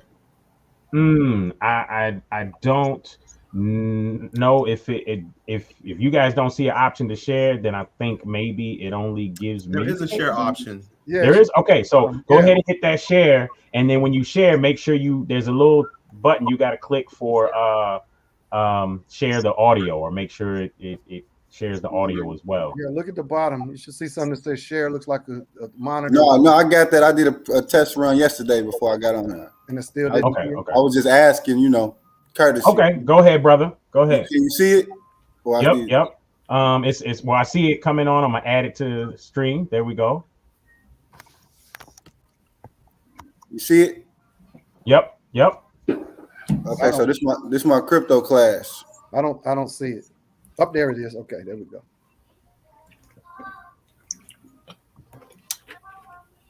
Some of y'all got some dope music playing in the background. I don't know what that is. That you did. All right, so this is just a quick rundown of this is my priority right now because it feeds my class, it feeds me, it feeds the house, right? I'm showing people how they can take at least $10. The actual fiat don't matter. The thing that matters is how many private tokens, how many assets do you want to create for whatever reason, whatever product, service, or person, like Brother John said, whatever you want to make it for, that's what it's for. You got to understand your power. So I'm showing them where they can take $10. I usually say 100 fiat, create this, and it's going to compound and provide you the same leverage that we're sitting here discussing in economics. It doesn't matter if it's stocks, real estate, corn, wheat, gold. It don't matter. It's going to compound and it can be leveraged. So this is the wording for that. And they go to math. This is the math for anybody to catch. If you take $100 right now, you can divide that $100 by 1 million tokens, cryptos. This is going to be the price. But each transaction is going to be compounded, creating the interest. Mm-hmm. This price is going to change. So if you just go put $25 in there, it's still just your money. But now you can see the price going up of each asset. Now imagine if you're not the only one putting the money in there and you have 100 members of a group following behind you and they're all doing the same thing. The price is going up and you're all making money with each other, group economic transaction, because a lot of the cryptos, a lot of the protocols now have a design where each time you make a transaction, it benefits the collective. Right. And that's what I want to highlight though. So that's what I'm mainly showing people how, fuck the government, because they don't control me right now. They only control me if I allow them. I've been to prison before twice.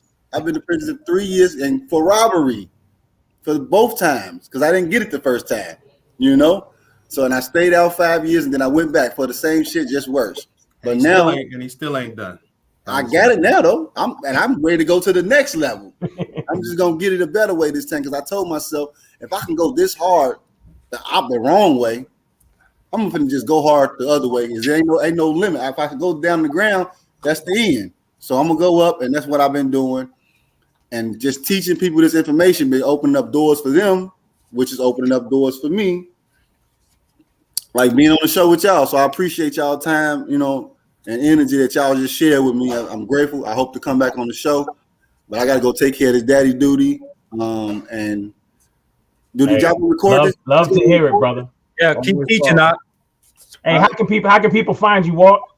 Same name all around the world. Walt Knows Money. Just Google me, YouTube me, TikTok me, all of that. And if you're interested in the class, anybody coming off here, just use the word tipping, and I give you a discount on something.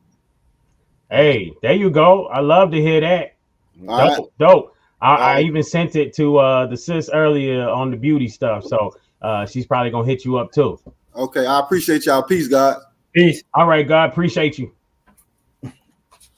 All right. So, man, brother Diego, I know you've been listening in because you were commenting earlier, and you've heard some synopsis and stuff like that, and whatnot. And we're talking, money, crypto stocks, and the dollar bill, y'all. What's your thoughts? I'm gonna tell you like this, man. Can you hear me? Yes, sir. All right, man. I feel like Mr. Leonard Walker was kind of going to a point that I really was hoping people would dive in. Mr. John, brother, y'all always get very deep and talk about things and how it affects people's psyche and then how these things lock together. He and I sat down last night at dinner and talked about this. In my mind, in my opinion, a lot of times people don't realize we're in a capitalist country. And for me, profit solves a lot of your problems, okay? Mm-hmm. But you have to start, like my man Leonard Walker said, with a budget. If you're not good with money management, I mean, really, you're climbing up a ladder that constantly gets chopped at the bottom every time, and you just keep repeating the same steps. Right. I tell people all the time, there's a couple of methods out of the madness, but the first part it's like Mr. John, y'all would say, is mindset. So with a mindset, you have to take on the responsibility that, you're in charge of what you're going to do with your finances in your future. And I tell people all the time, my saying is profit solves problems. And I'm truly a person that can, show that through my own success.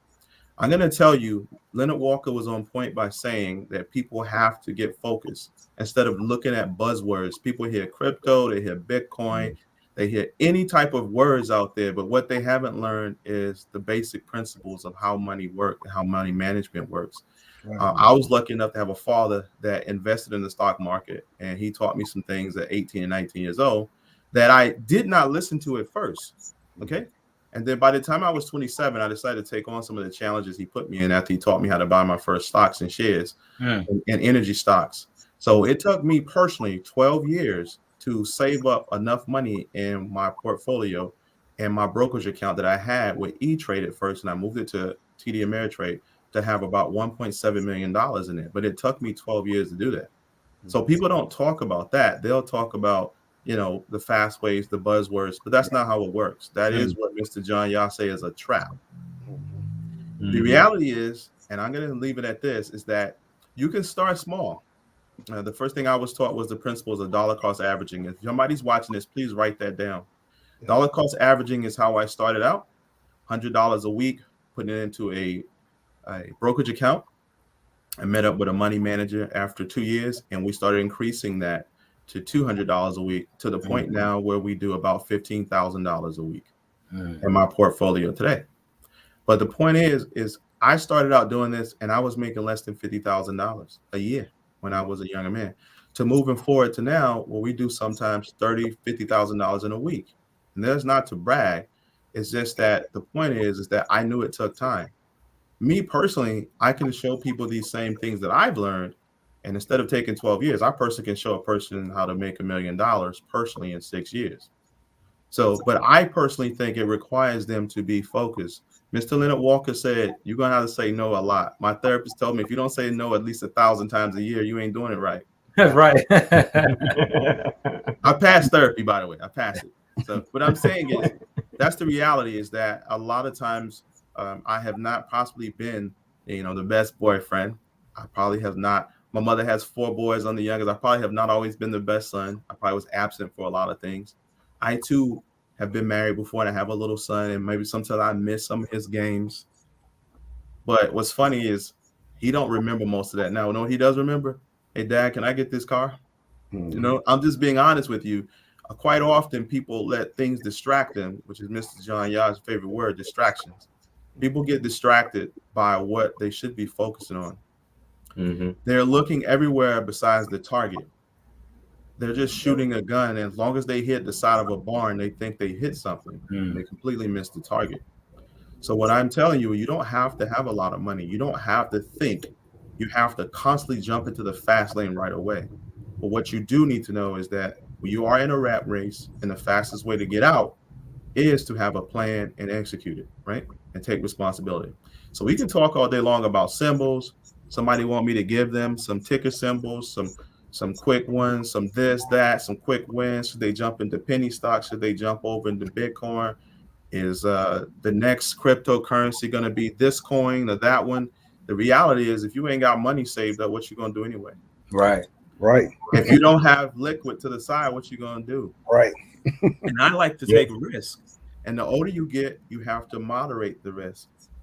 If you're a 20-year-old person, you could probably take high risk. But I will still tell you, you want to have a rainy day fund. That's the first thing I tell people, is to take all of their expenses and save up 6 months. Everybody's heard this before. I know they have. No one executes. They don't sit down with pencil and paper and write this stuff out. And you can really plan that out. If your expenses are $2,000 a month or $3,000 a month, you know you're going to need 6 months worth. Throw that to the side. Everything else, you can use it to leverage, either pay down debt, or you can go ahead and start investing it into, like I said, a brokerage fund. A lot of them now allow you to do trades, and they start removing some fees. The Charles Schwabs of the world, the TD Ameritrade out in Nebraska. I go visit them every year for their yearly meeting, and I go to the Berkshire Hathaway meeting every year. That's right, Warren Buffett. So what I'm telling you is, I can tell you things as a kid that grew up in Harlem in the projects to being a person that is a multimillionaire today, not to brag it. And I'll never repeat this again because I don't like people knowing my business. That's but right. The reality is, it did not happen very quickly. Right. It started out with me sleeping in the car in my 20s to a person that was starting to put $100 back a week.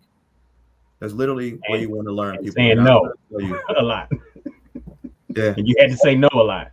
I had to say no a lot. And I had to learn how to accelerate my income very quickly.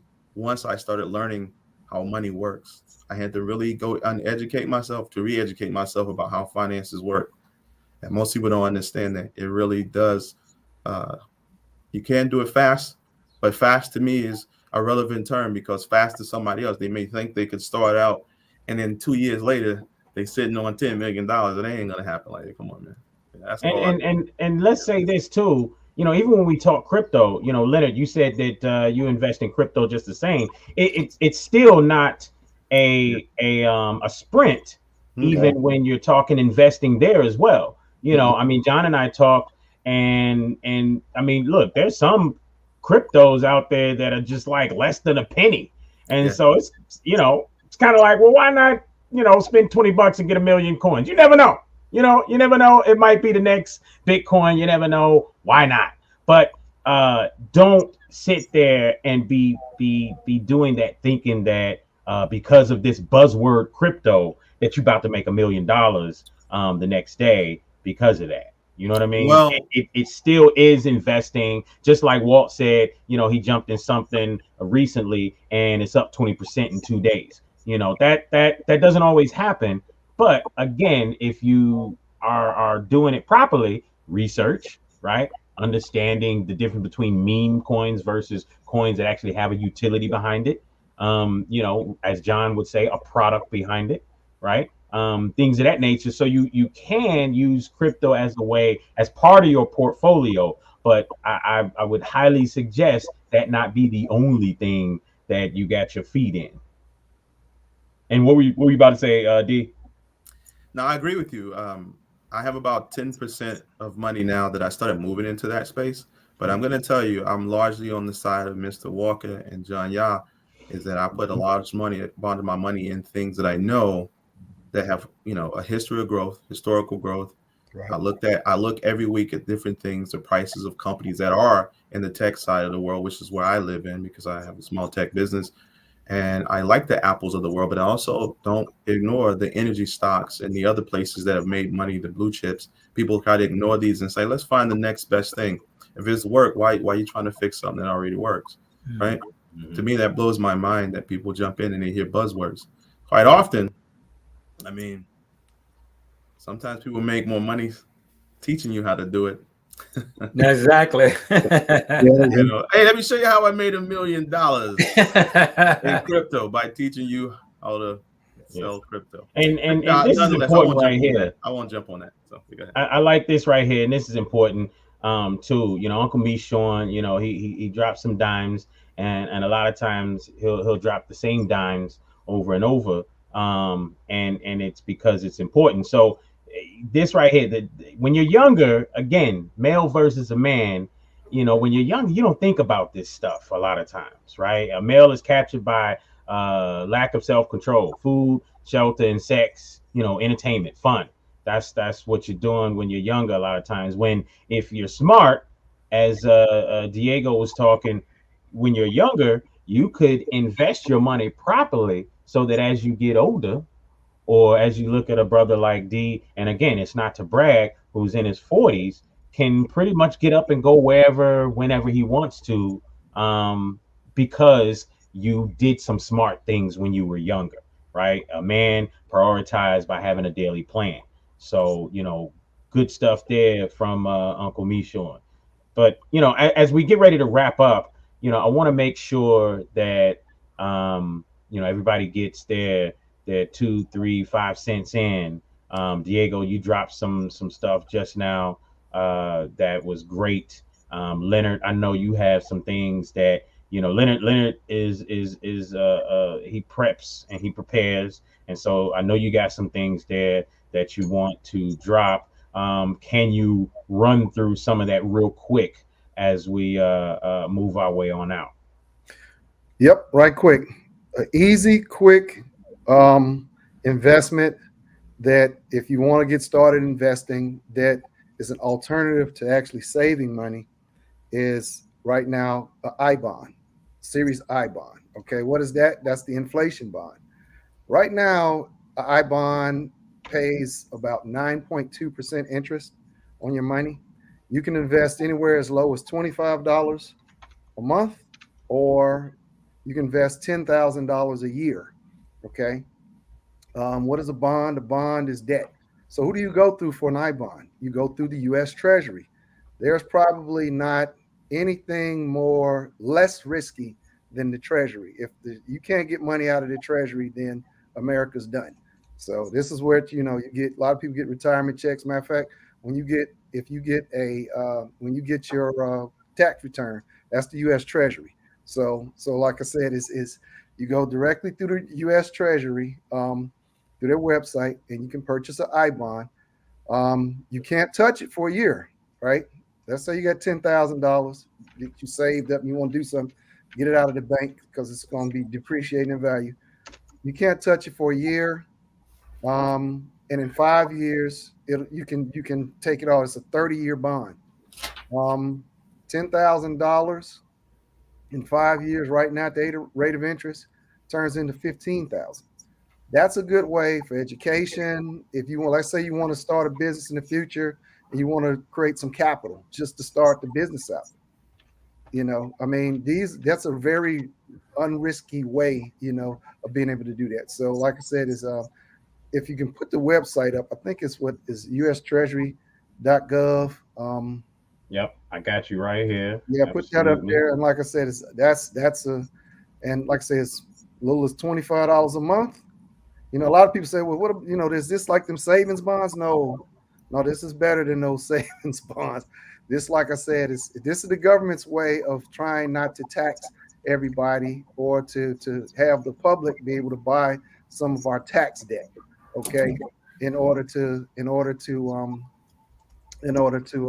alleviate the tax burden on the people. So, like I said, and that gives you a way to make money conservative. It's going to be better than a CD, a bank CD. Okay, and it's better than putting your money in the bank at 0.04%.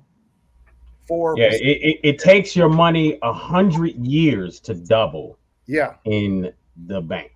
Right. So if you got that kind of time, and if doubling is gonna make sense to you, if it doubles once, then yeah, do it. But I think most people would say, hey, I need my money to work better than that. Right. And that's and this right here, you're dealing directly with the US Treasury, not dealing with the brokerage firm or a fund site manager or anything. So like I said, it's less risk. And this is just an easy, quick way for people who are looking to try to do something with a little bit of money to throw it to the side and say, you know what? Oh, 5 years. Oh man, I forgot. I got $10,000. I got $15,000 over here now. See, so there you go. So that's an easy one right there. Appreciate that, Brother Leonard. And if y'all got some questions for Brother Leonard, you can look him up, Leonard Walker, on social media, Facebook, and I'm sure he will gladly help answer any questions that you have out there. Definitely remember, folks, the tipping point show at gmail.com. If you got any questions and need to reach out to any of the guests that you saw on the show and you can't find them yourself, then reach out to us and we will get back to you. Got any questions, concerns, anything, just the tipping point show at gmail.com. Let's see. Anybody else want to go as we sign out here? D, John? Brother D, man, I appreciate you coming on and dropping those nuggets. It's very important that we understand the concepts. And it's nothing wrong with sometimes, and we are people like this. We are visual people. You got to remember something. We are a visual people. We see things, right? So it's like if I was on the corner, let's say I came out of prison.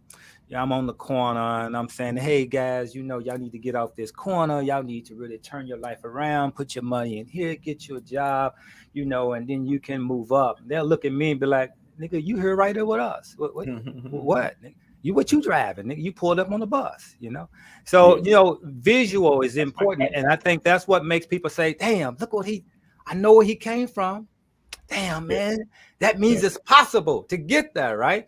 And so that's kind of that's why I like, in other words, I'm not a person I'm not a shower. I'm not a jewelry person. I'm not a person who show off stuff on my Facebook page and none of that. You either get it or you don't get it. But when I speak about money, when I speak about it, there's a proof behind me that can prove it of a company that I own. So it's so now it becomes tangible. Oh yeah, he knows what he's talking about.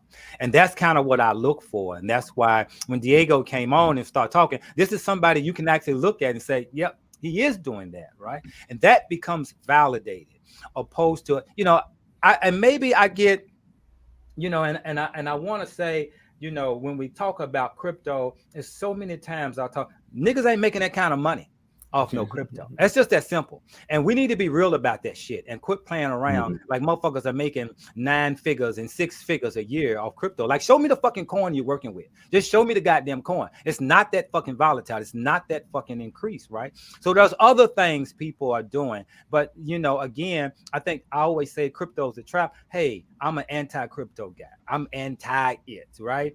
Now, yeah, if you tell me a coin and you can show me that coin, I'll jump in and grow up and jump back out. But we got to understand this is why I wanted to talk about the use of currency. You should not risk. And I think if the frequency is, yes, we're going towards digital currency. Yes, it is. But don't let crypto be the one, because crypto is a trap for you. It's not an investment. And to use crypto as a currency, meaning trade, doesn't make sense. This is why you can't use stock as a trade for like taking stock and go to the grocery store and say, here's my AT&T. What is it worth? No, because just a few fucking seconds ago, that $20 stock may now be $5. As soon as you get to the store, now that motherfucker's $5 and you can't buy $20 worth of groceries, nigga, you got $5 worth of AT&T. This is why crypto is not a good idea to use as a fucking currency, because you can use it from one page. As soon as you get to that other building or whatever you get ready to spend it, that crypto coin done went down. You think you got $10 worth. You think you got a $10 coin. No, you got a $2.50 coin. and that's what it's worth. So it's not good, and this is why people are falling for this information by using scare tactics like, hey, the world's going that way one day anyway, and we might as well get in it. And so people are running into it and jumping into it, and they're losing their fucking shirt because they don't understand how money works. And this becomes the problem. And let's be genuine here. Let's be honest about it. And this is my point of pointing out when someone comes on here, get to talking about they made 6 figures last year off crypto. And show me the goddamn coin. All I want to see, show me several coins that you can pull that kind of money off of. And I'm riding with you, baby. I'll sit on your shoulders and invest where you invest and pull out where you pull out, right? But you can't show me that. Everybody's doing a lot of talking. Ain't nobody making millions of dollars off cryptocurrency like that. Yeah, you've rolled with that shit on Bitcoin and you roll. Okay, yes. But right now, those was droplets for you. Those were little tangible shit to get you more in that shit. Because right now where people made some money, there are trillions of dollars that people lost. And that's the piece. Only probably 1% making money. The fucking 99 cent ain't making a dime, right? And so this is the concept, because you're in it for the wrong reasons. Right. And it's risky to put money in crypto and think it's going to possibly be there 10 years from now. No, it can actually poof, disappear as fast as it came. You know how many coins popped up and went away? Just gone. The money's gone, right? And it's gone. And this is why what Leonard is talking about is investing in stocks with a company that's been here, has a track record. And so like Diego says, find something and just be regular, $20 a month, $20 a week. Keep doing it. Just keep doing it. But it's not your shirt. It's not your shirt. So that's what I wanted to get to the audience to listen to, is how money works, and that the crypto thing is really actually a trap for you. You can get in it if you want to and look at these people, but ask them people to show you, prove it. Show me some shit. If you don't show me that, show me a Benz. If you don't show me a bank account, show me you're driving a Rolls. Show me some shit and prove to me that that's where your money's come from. But they can't. Everybody I talk to can't. And this is why I based it on setting up the questions to identify.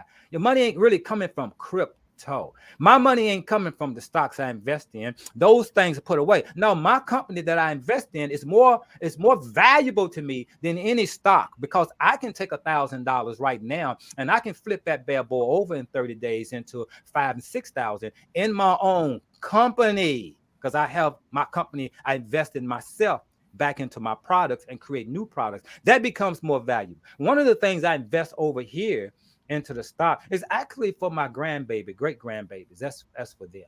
And this is why I take my company that I have now and I put money over here, put money over there. I ain't expecting to see that money. I'm not expecting to see it. I got different insurance policies on myself. I don't expect to see that. That's for my DNA after me.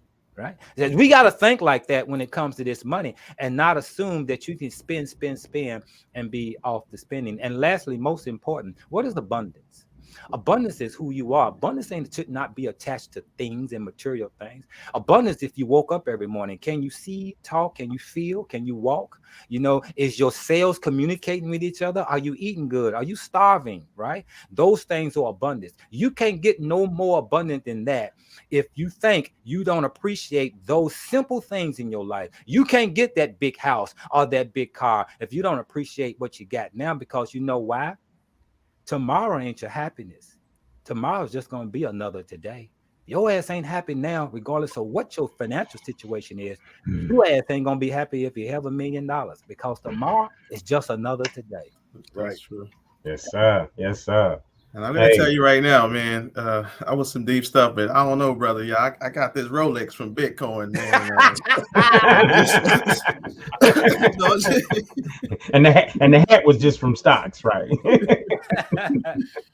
Oh, my goodness. Look, man, I'm going to tell people this, man. Visual is important, and I'll make mine brief, is that I would love one day, and I'm thinking about doing this, is teaching people how to budget, because I had to learn it. I still have older budgets from over a decade ago that I saved up in a Excel spreadsheet. And I also have one of my current budgets that I just showed a group of people at a meeting when, like you said, I was out of the country and I just got back a couple of days ago, and I stopped in New York back home, and I showed some people a current budget that I have.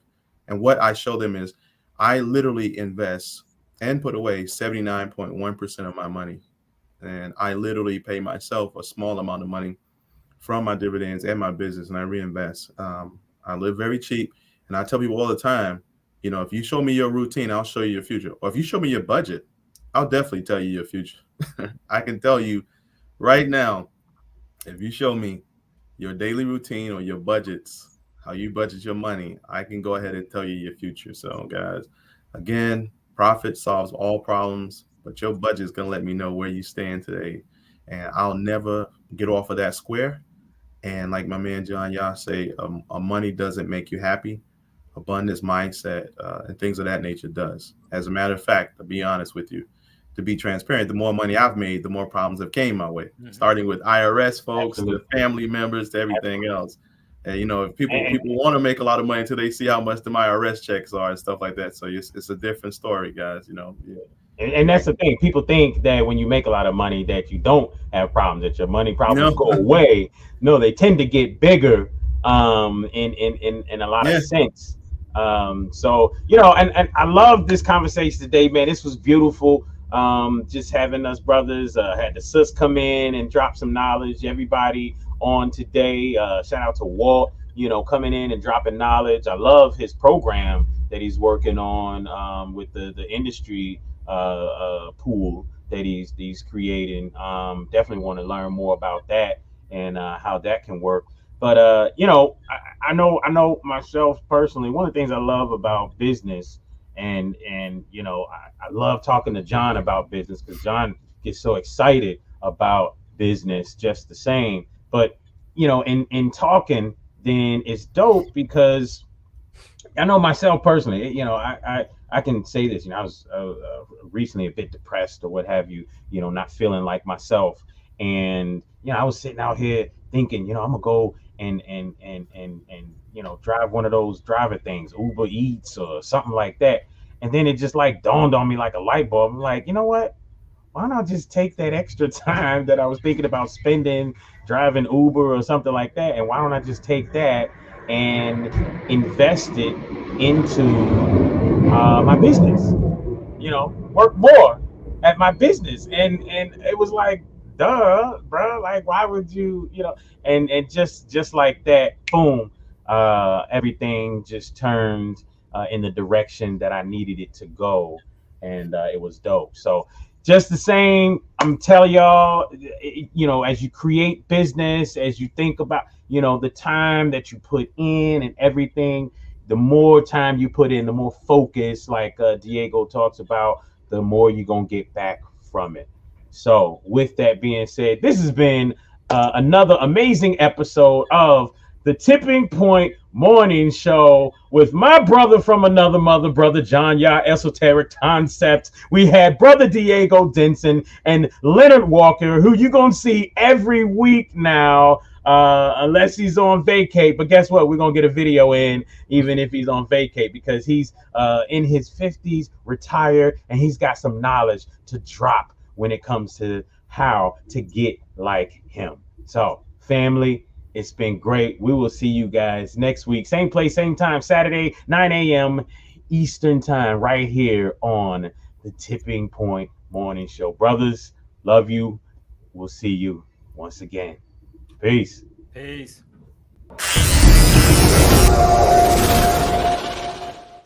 You are listening to The Tipping Point Show with your host, Mr. Just Ask Joe, John Yah. Right here on WLOU. Stream it live on Facebook and WLOUonline.com. And now, The Tipping Point Show.